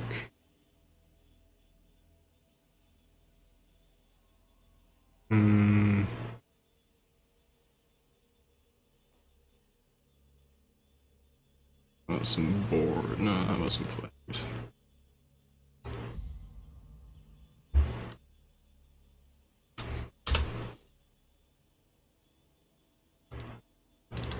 I have to remember to look for upgrades for that.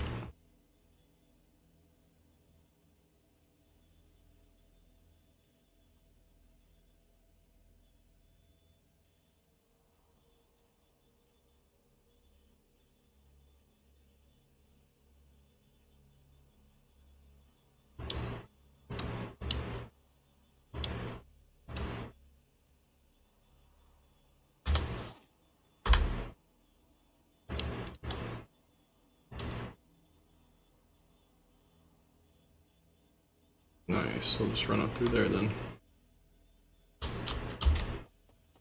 Probably have more loot than I want to lose, but not too worried about it.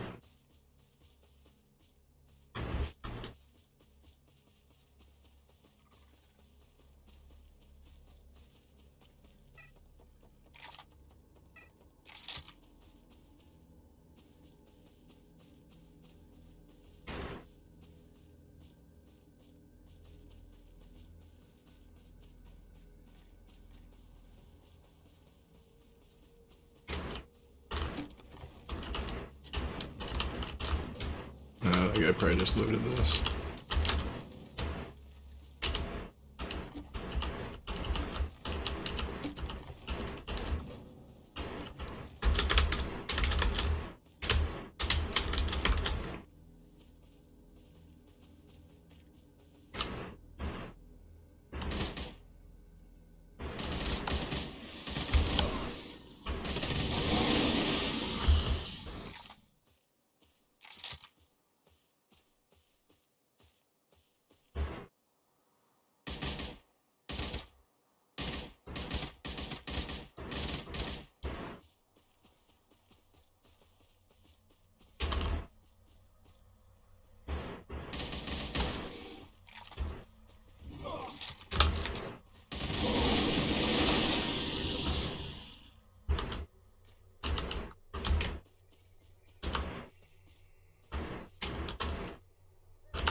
Out of bullets already?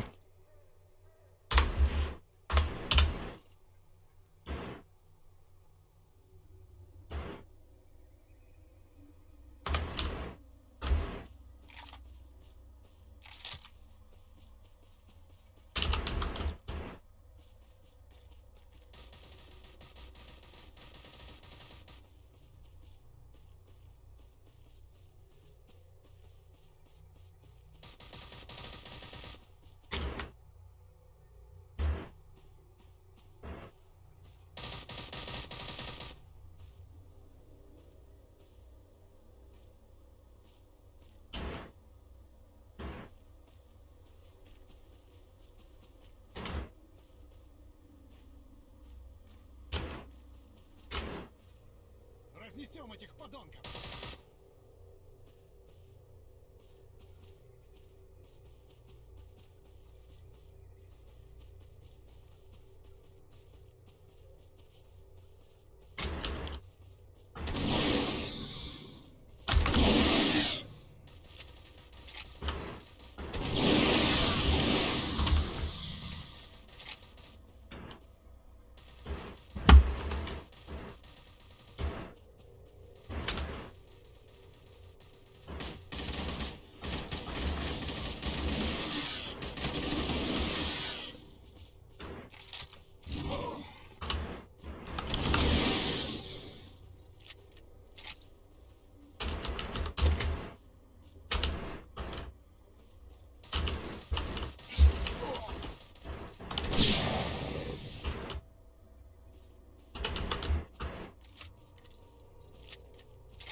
Really not trying to deal with the dog den.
Oh, mail. Right, them trying to sell my backpack. I just check that. Yep. 1,000, no way. How much money do I have? 30,000. Yeah, no way.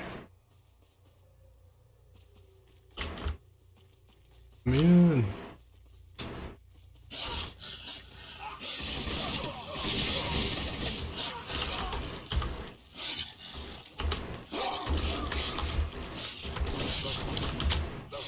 So dead.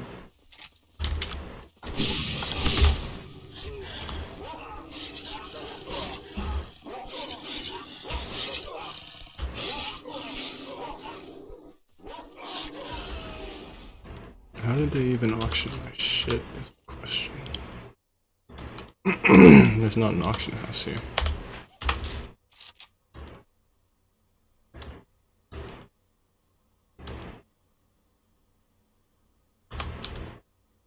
No, hell, I might as well just buy it back. What was in it?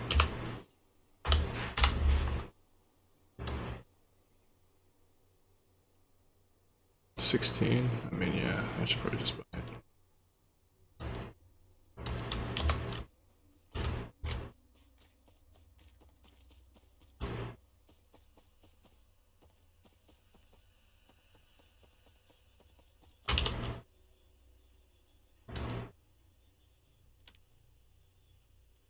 So just give me money. Oh, that sucks.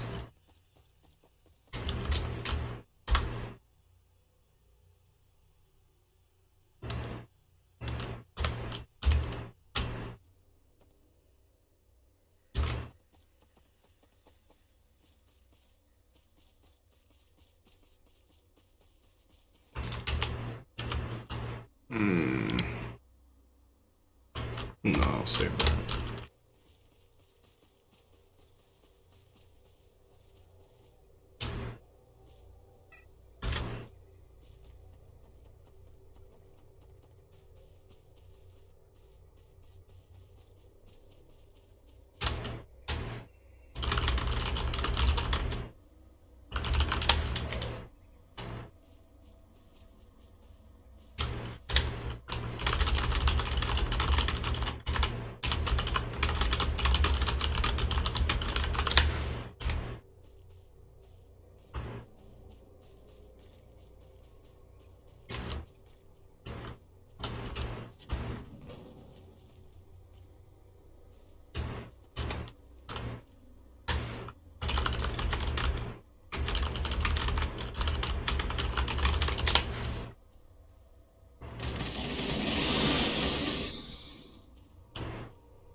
Oh shit, that's a rat.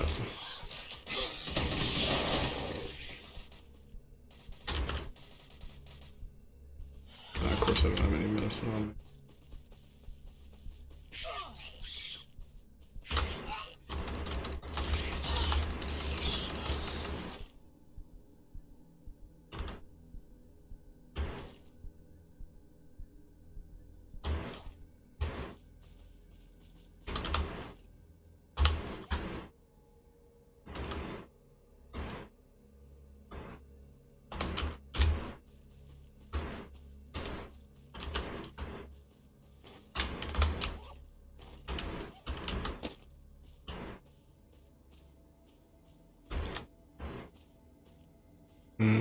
Nice and friendly.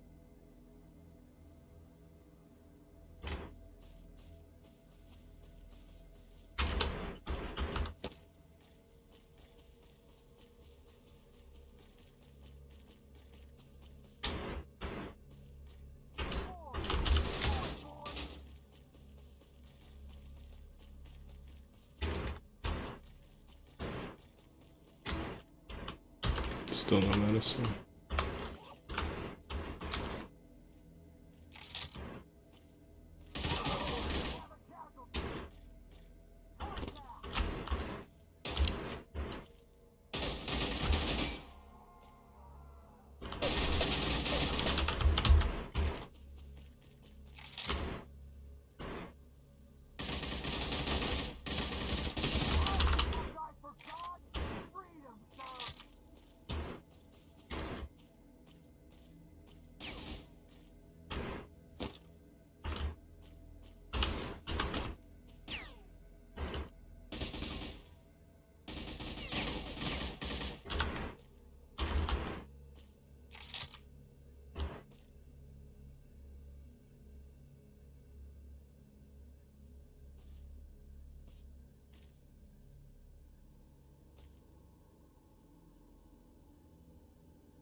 Six enemies remaining, Jesus Christ.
Still six, what the fuck?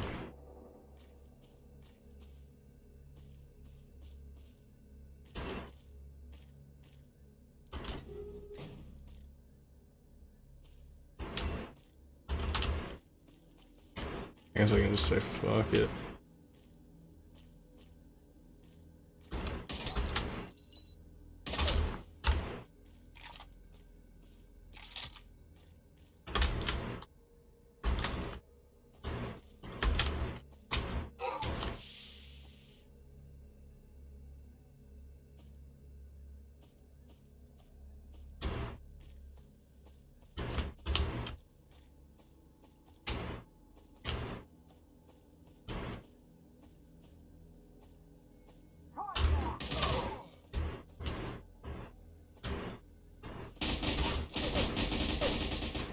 Jesus Christ.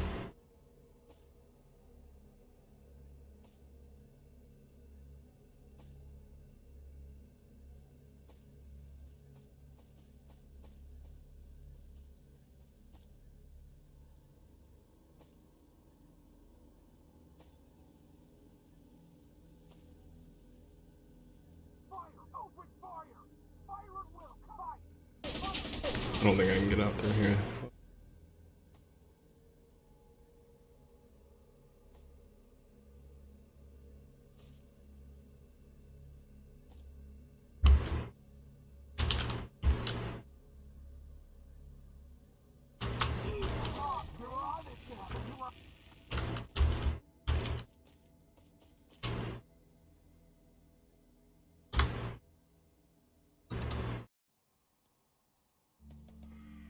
No? I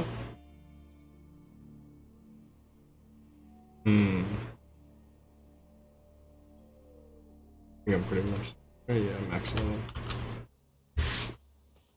I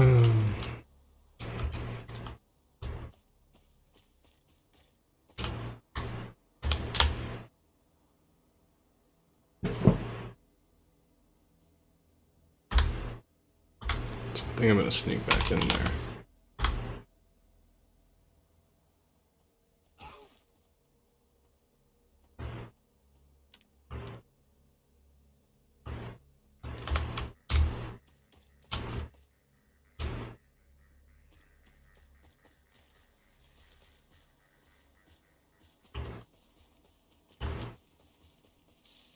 "20 bullets in a dream."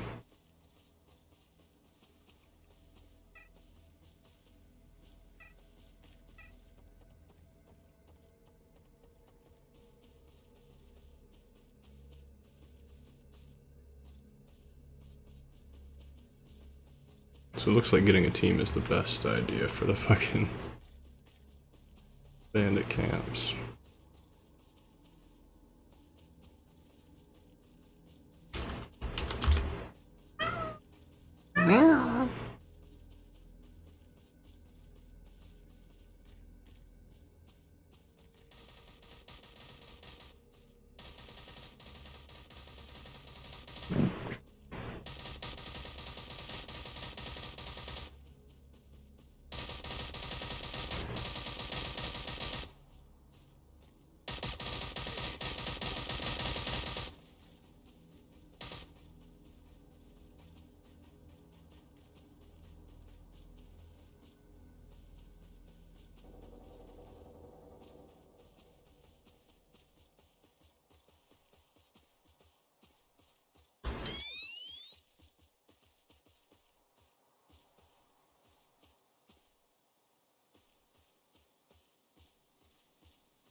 Eat?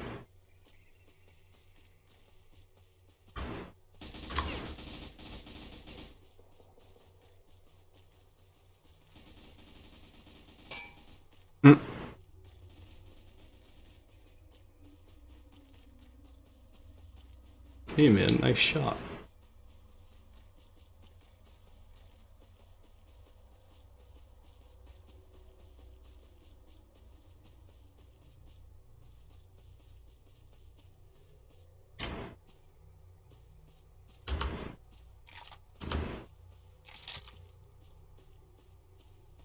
Still don't have shit right now.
The hell does that do?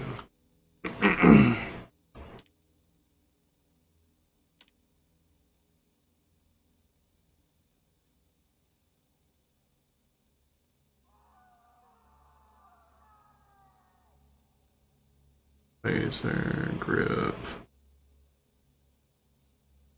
Oh, I can get before I go.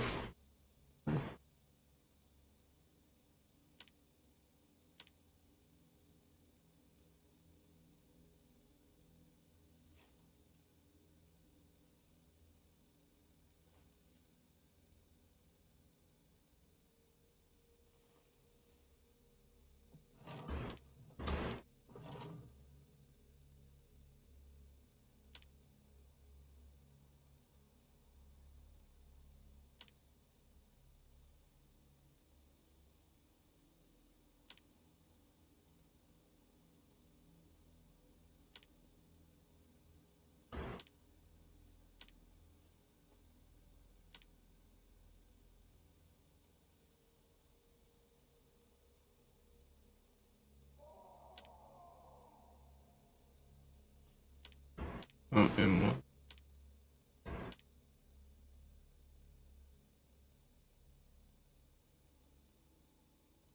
Six.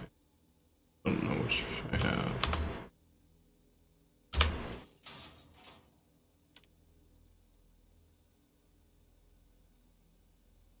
One 682.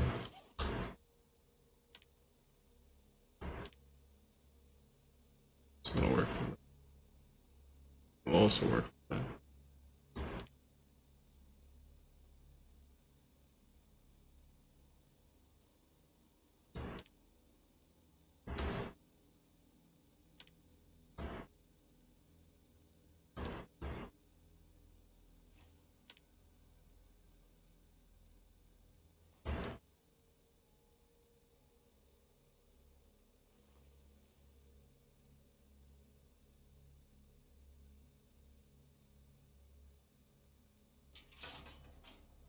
Ah, that's a quick draw.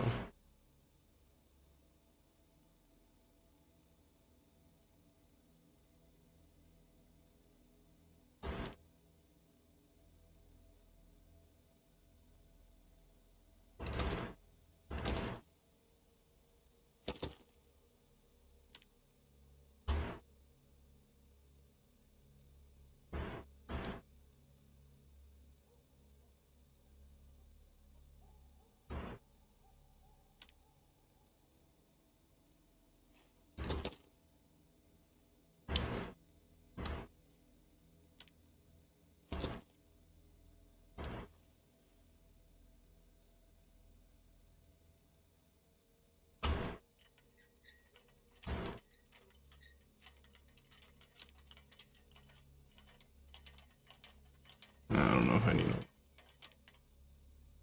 I think I've got all the sites I can use here pretty much.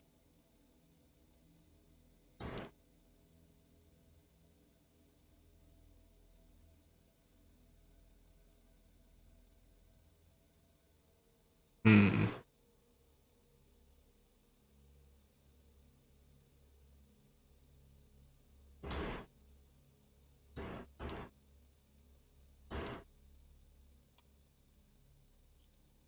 That's for more rifle.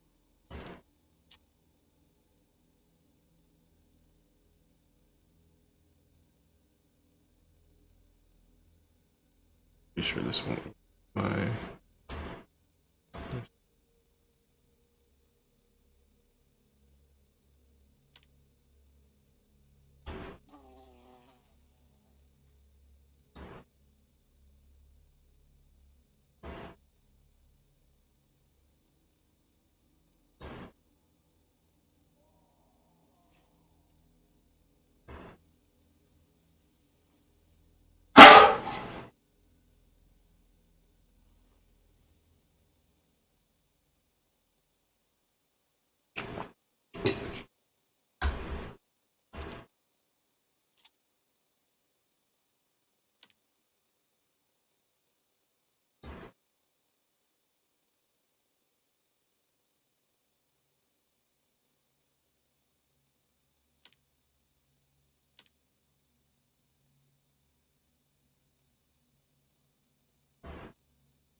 That's annoying. It doesn't tell me what mine is.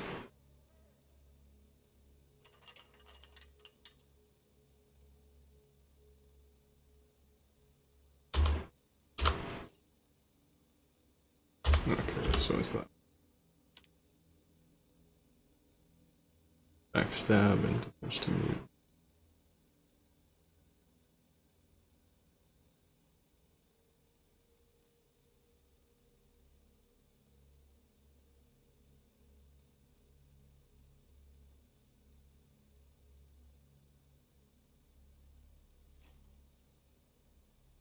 Hmm?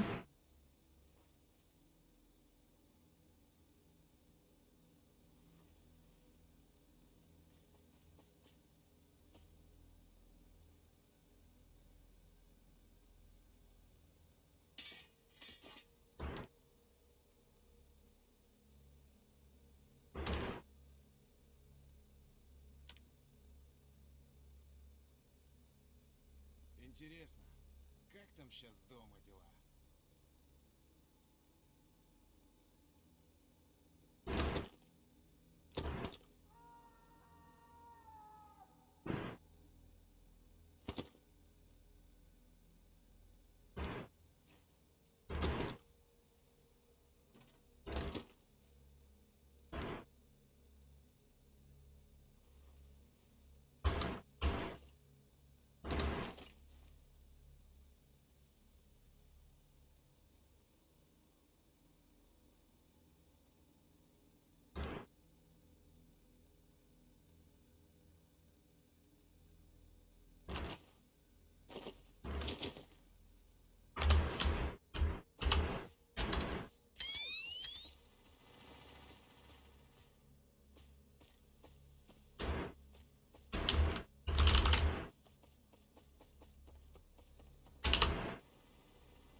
Горизонт чист.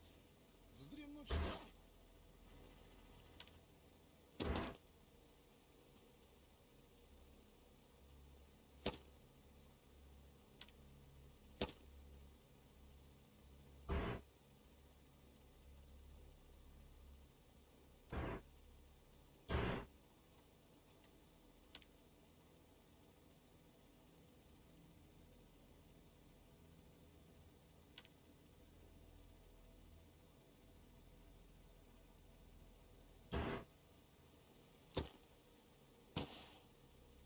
Отлить бы.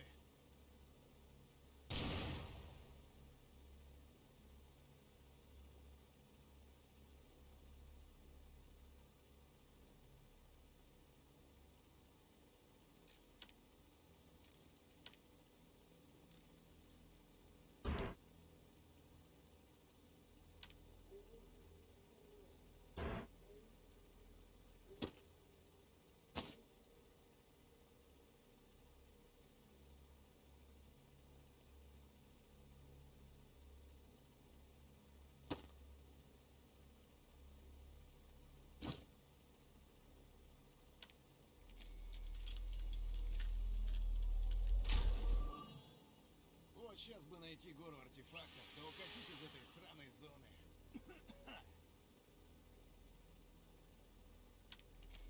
Okay, but how do I attach anything to it?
Wait, did that work?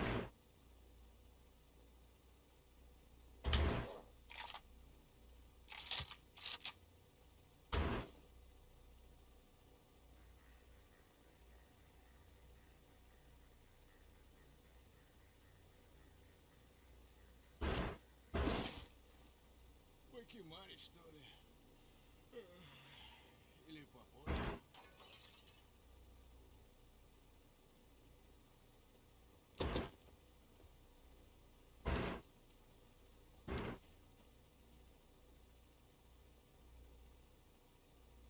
Плову бы сейчас горячего, а не эту херню консервированную.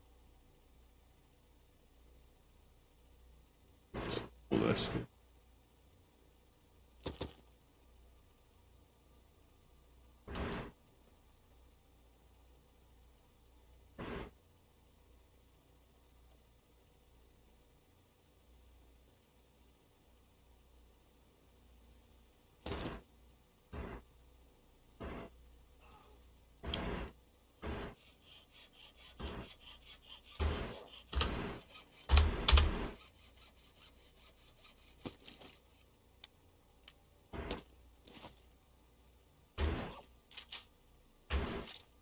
Funny. Черт, я свой комбез порвал. 30.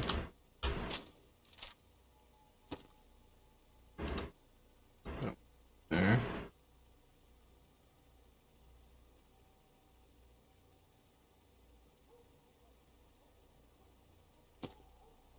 Oh, there.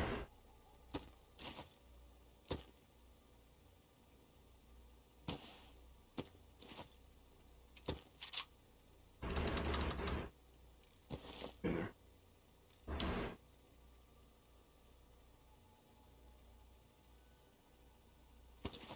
I was sure I could put that on something.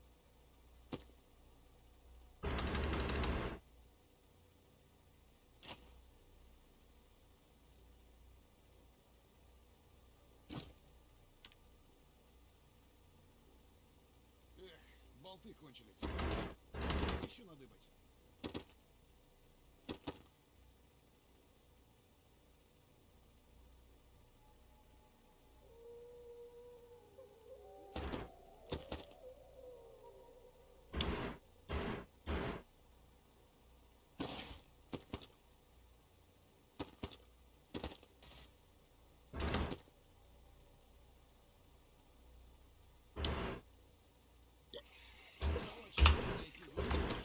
Уходите из этой сраной зоны.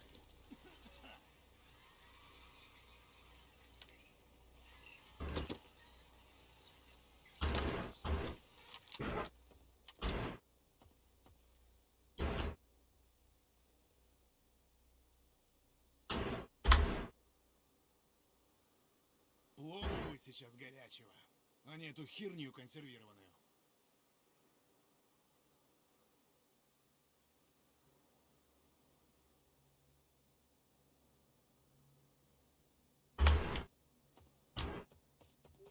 Покемарить, что ли?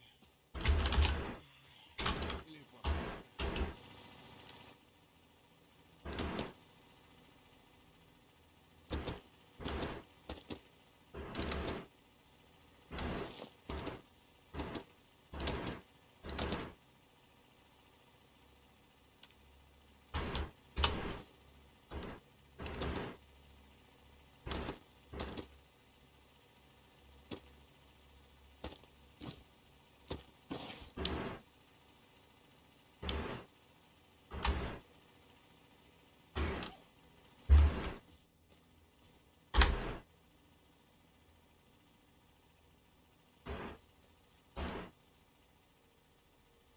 Nope.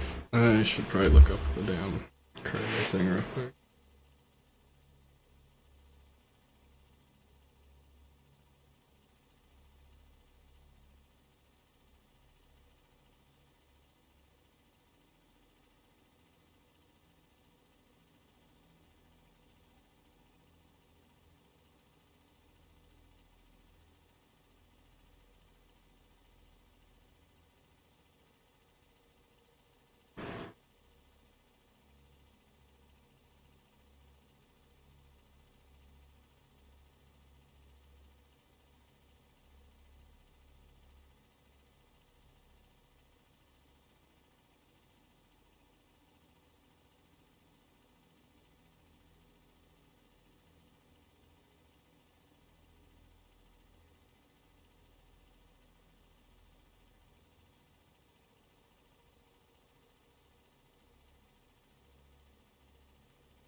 No, what the fuck? I wanna watch it.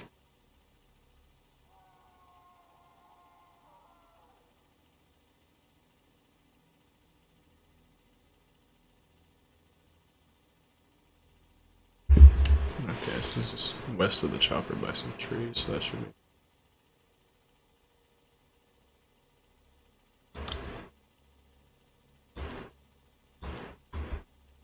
I'll be right back.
I'm just gonna keep my mouth shut.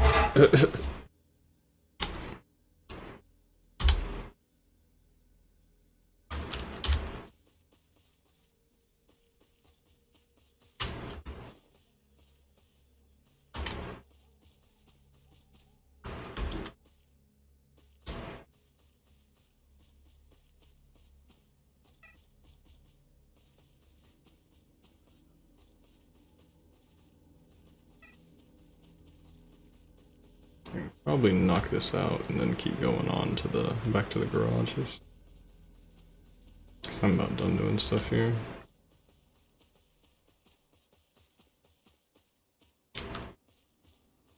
Wouldn't mind helping out some noobs, but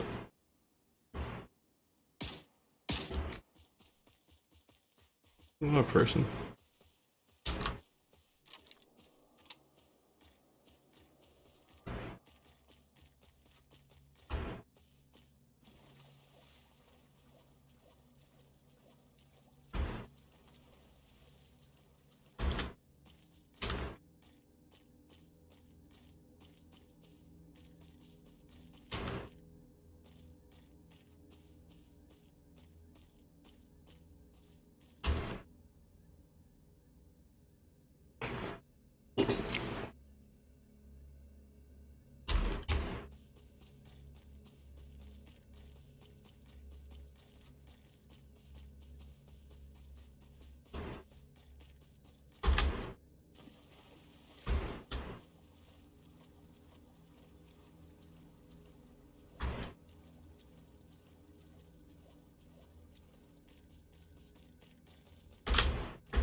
Hey, I died here a bunch once.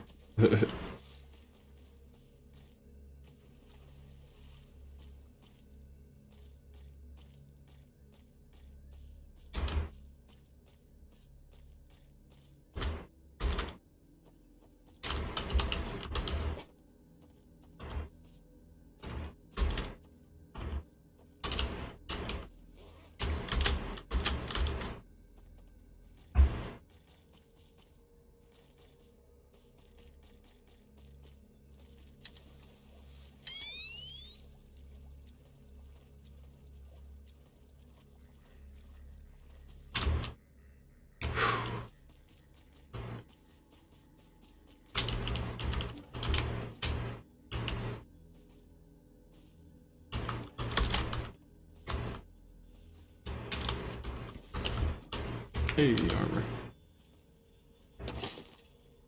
Don't know what happened to mine, but apparently I needed it.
Oh boy.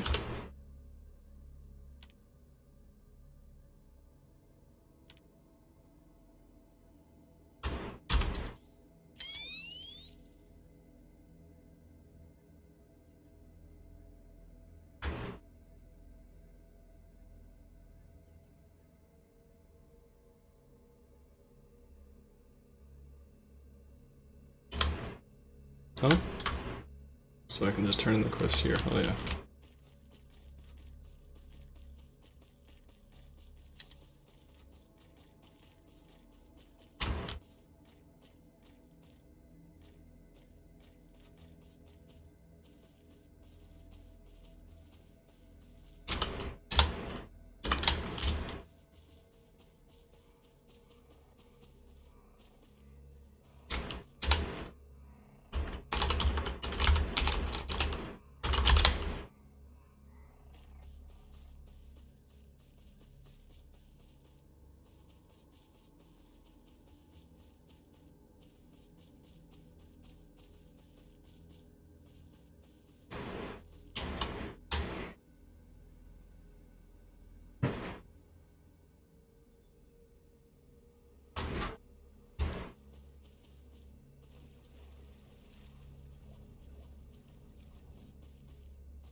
Yeet.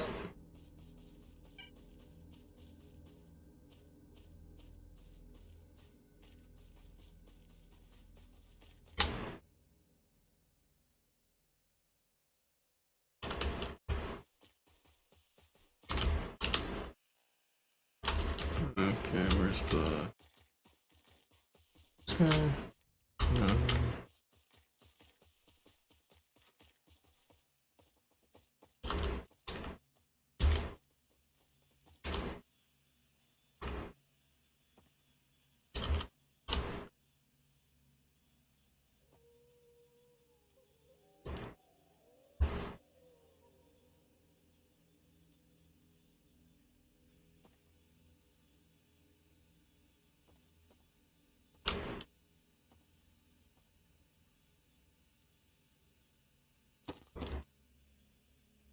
Alright.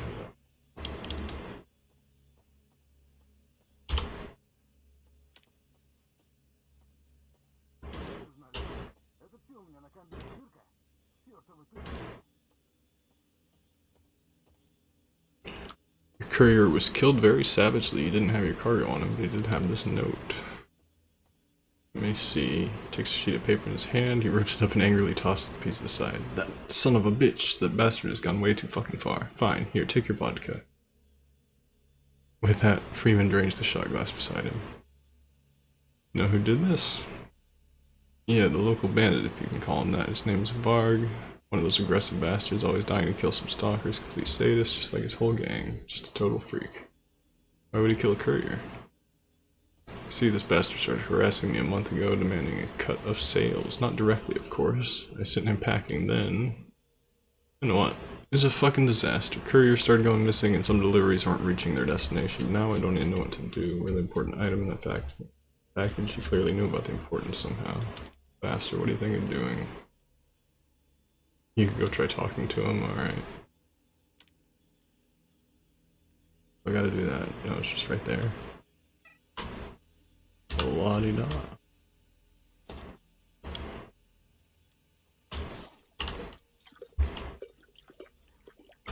Hopefully I can knock this quest line out.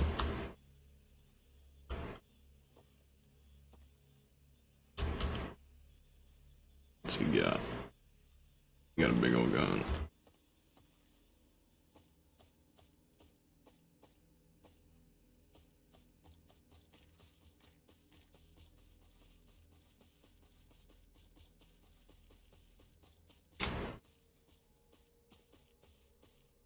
But yeah, I'm about to end the stream. Bar expanded. I want bar.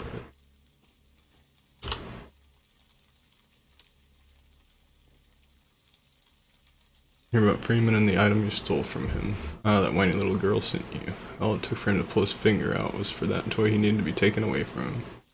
But he sent such nonsense like you, but since you had the balls to come see me, maybe you're not as much as shit as I first thought. You wanna get the container with that thing in it? I didn't want to, I wouldn't be standing here. 100,000 Russian rubles, and I'll give you the thing. It's not worth dying without a distorter. It's not worth anything without a distorter anyways. 100 grand works for me, pay. Nah, maybe there's another way?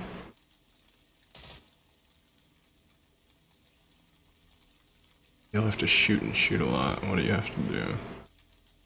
Bump off a certain stalker and his whole group.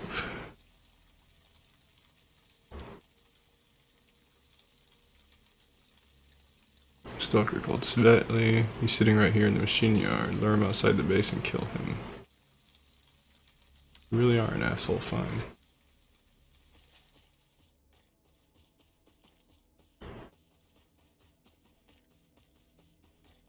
Oh, is it the light one I gotta kill? Kinda like this guy. Varg wants to meet with you on neutral territory, you know what it's about.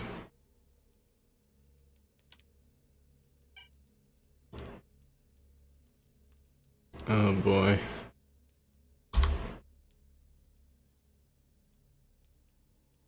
Okay. There's already taking part in the event. So I should go over there, I guess. If I have. Yeah, not shit. That'll be good.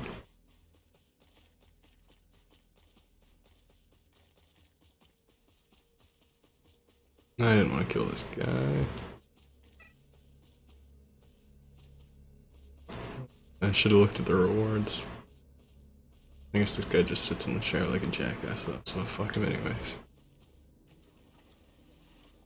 Fuck him anyways.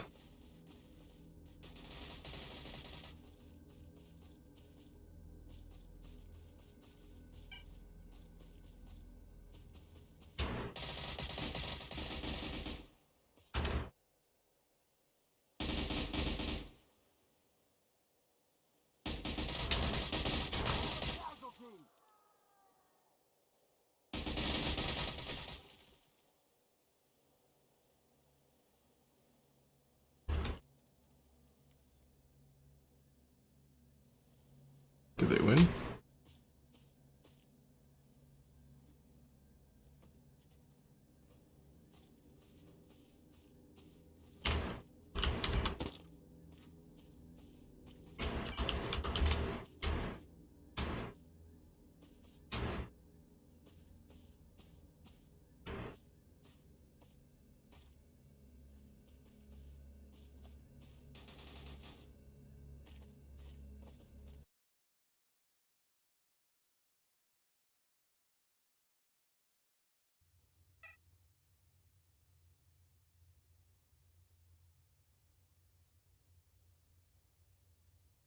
So I just try to kill everyone, great.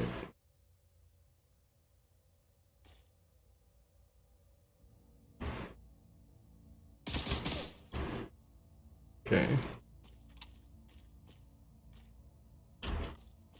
So.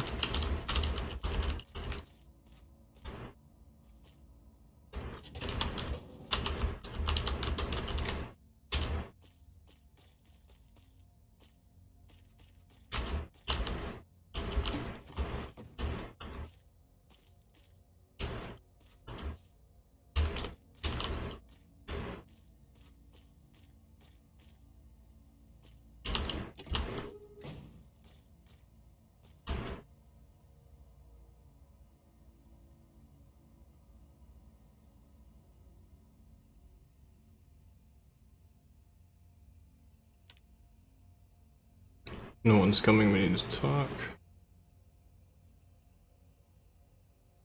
Sent me after you to return something, but I was thinking maybe there's another option.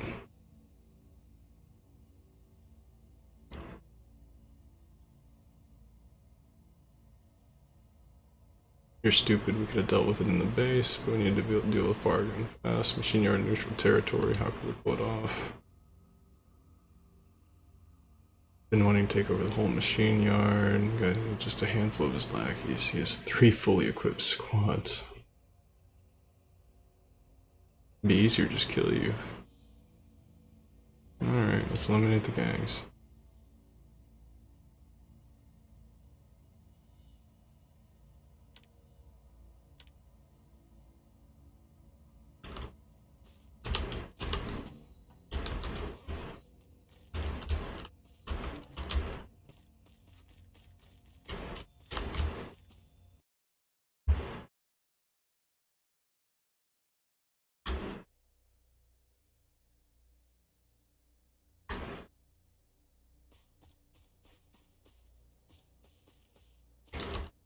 Shit.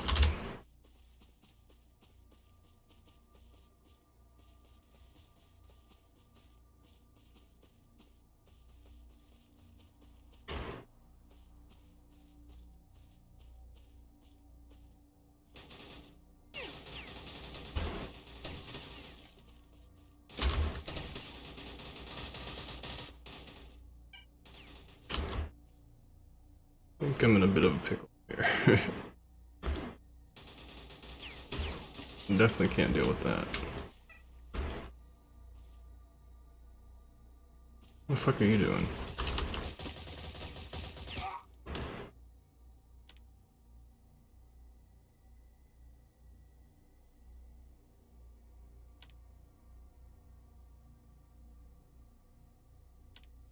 Safe haven nearby.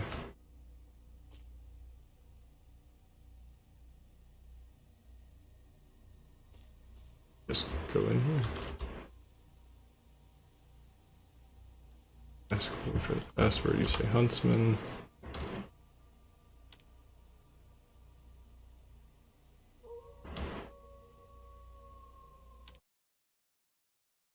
Helping isn't its own reward.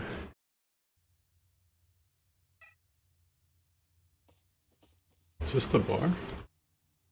I think I can do upgrades here if it is.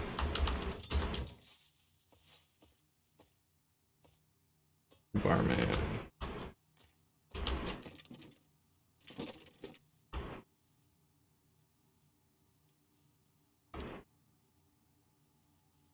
Something of a restricted club, not anyone can get anywhere here. It doesn't matter whether you're stuck or a bandit.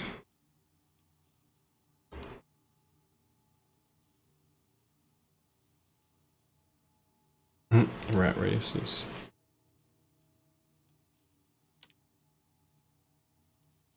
Place bets on them.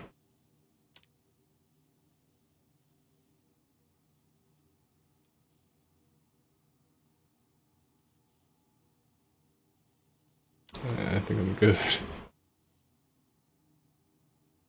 Oh, have fun. Okay. But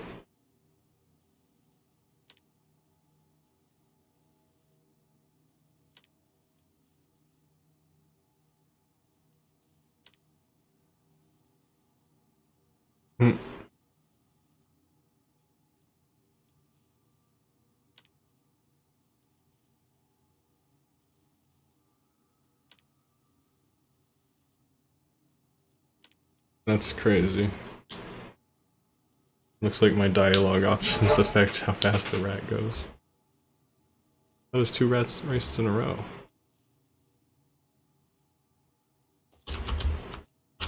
What else am I supposed to do here?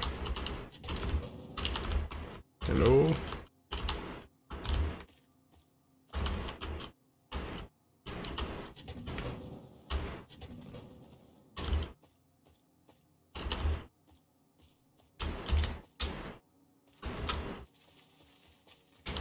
I guess I just leave.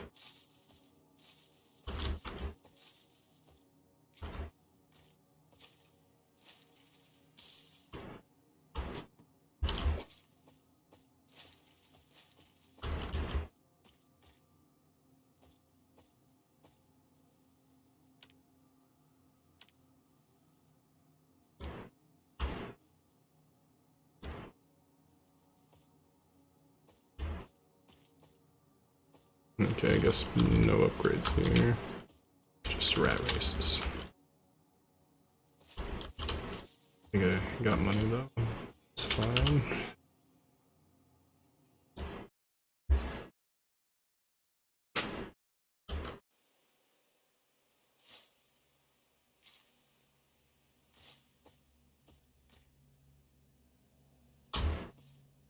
What am I supposed to keep going?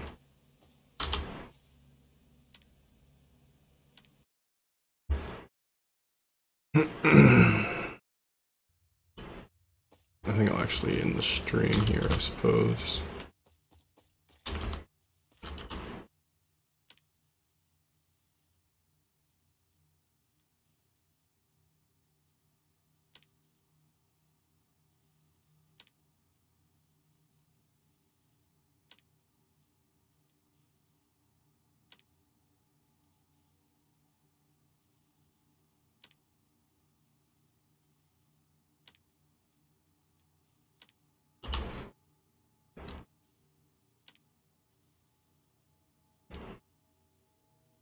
Aha!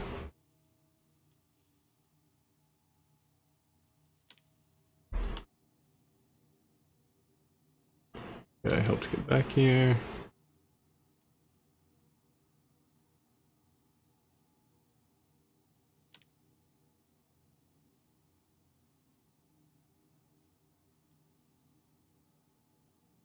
Get paid to help these guys out. Hell yeah. Go to the VIP section. Okay. Figured it was this. You're that savior? Apparently so. Already been introduced to you, so it's good to meet you. Do you tell you what exactly you'd have to do, or just general terms? General terms. Nothing particularly difficult lies in store for you here, but you won't be standing around inside. You know, the task will come down to luck. You'll have to serve as a courier or haul out crates to the warehouse. All depends on what we need. What about the pay? I'm in.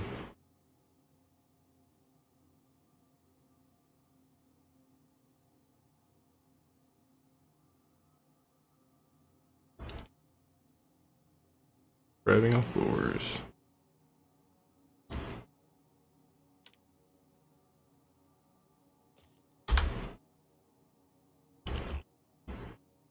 Let's see how close I am to that.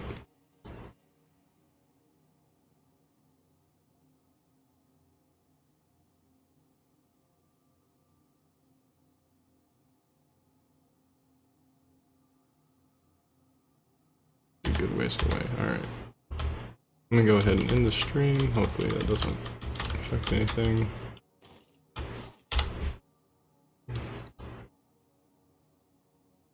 Oh yeah. Thanks for showing up if you did, and aloha everyone.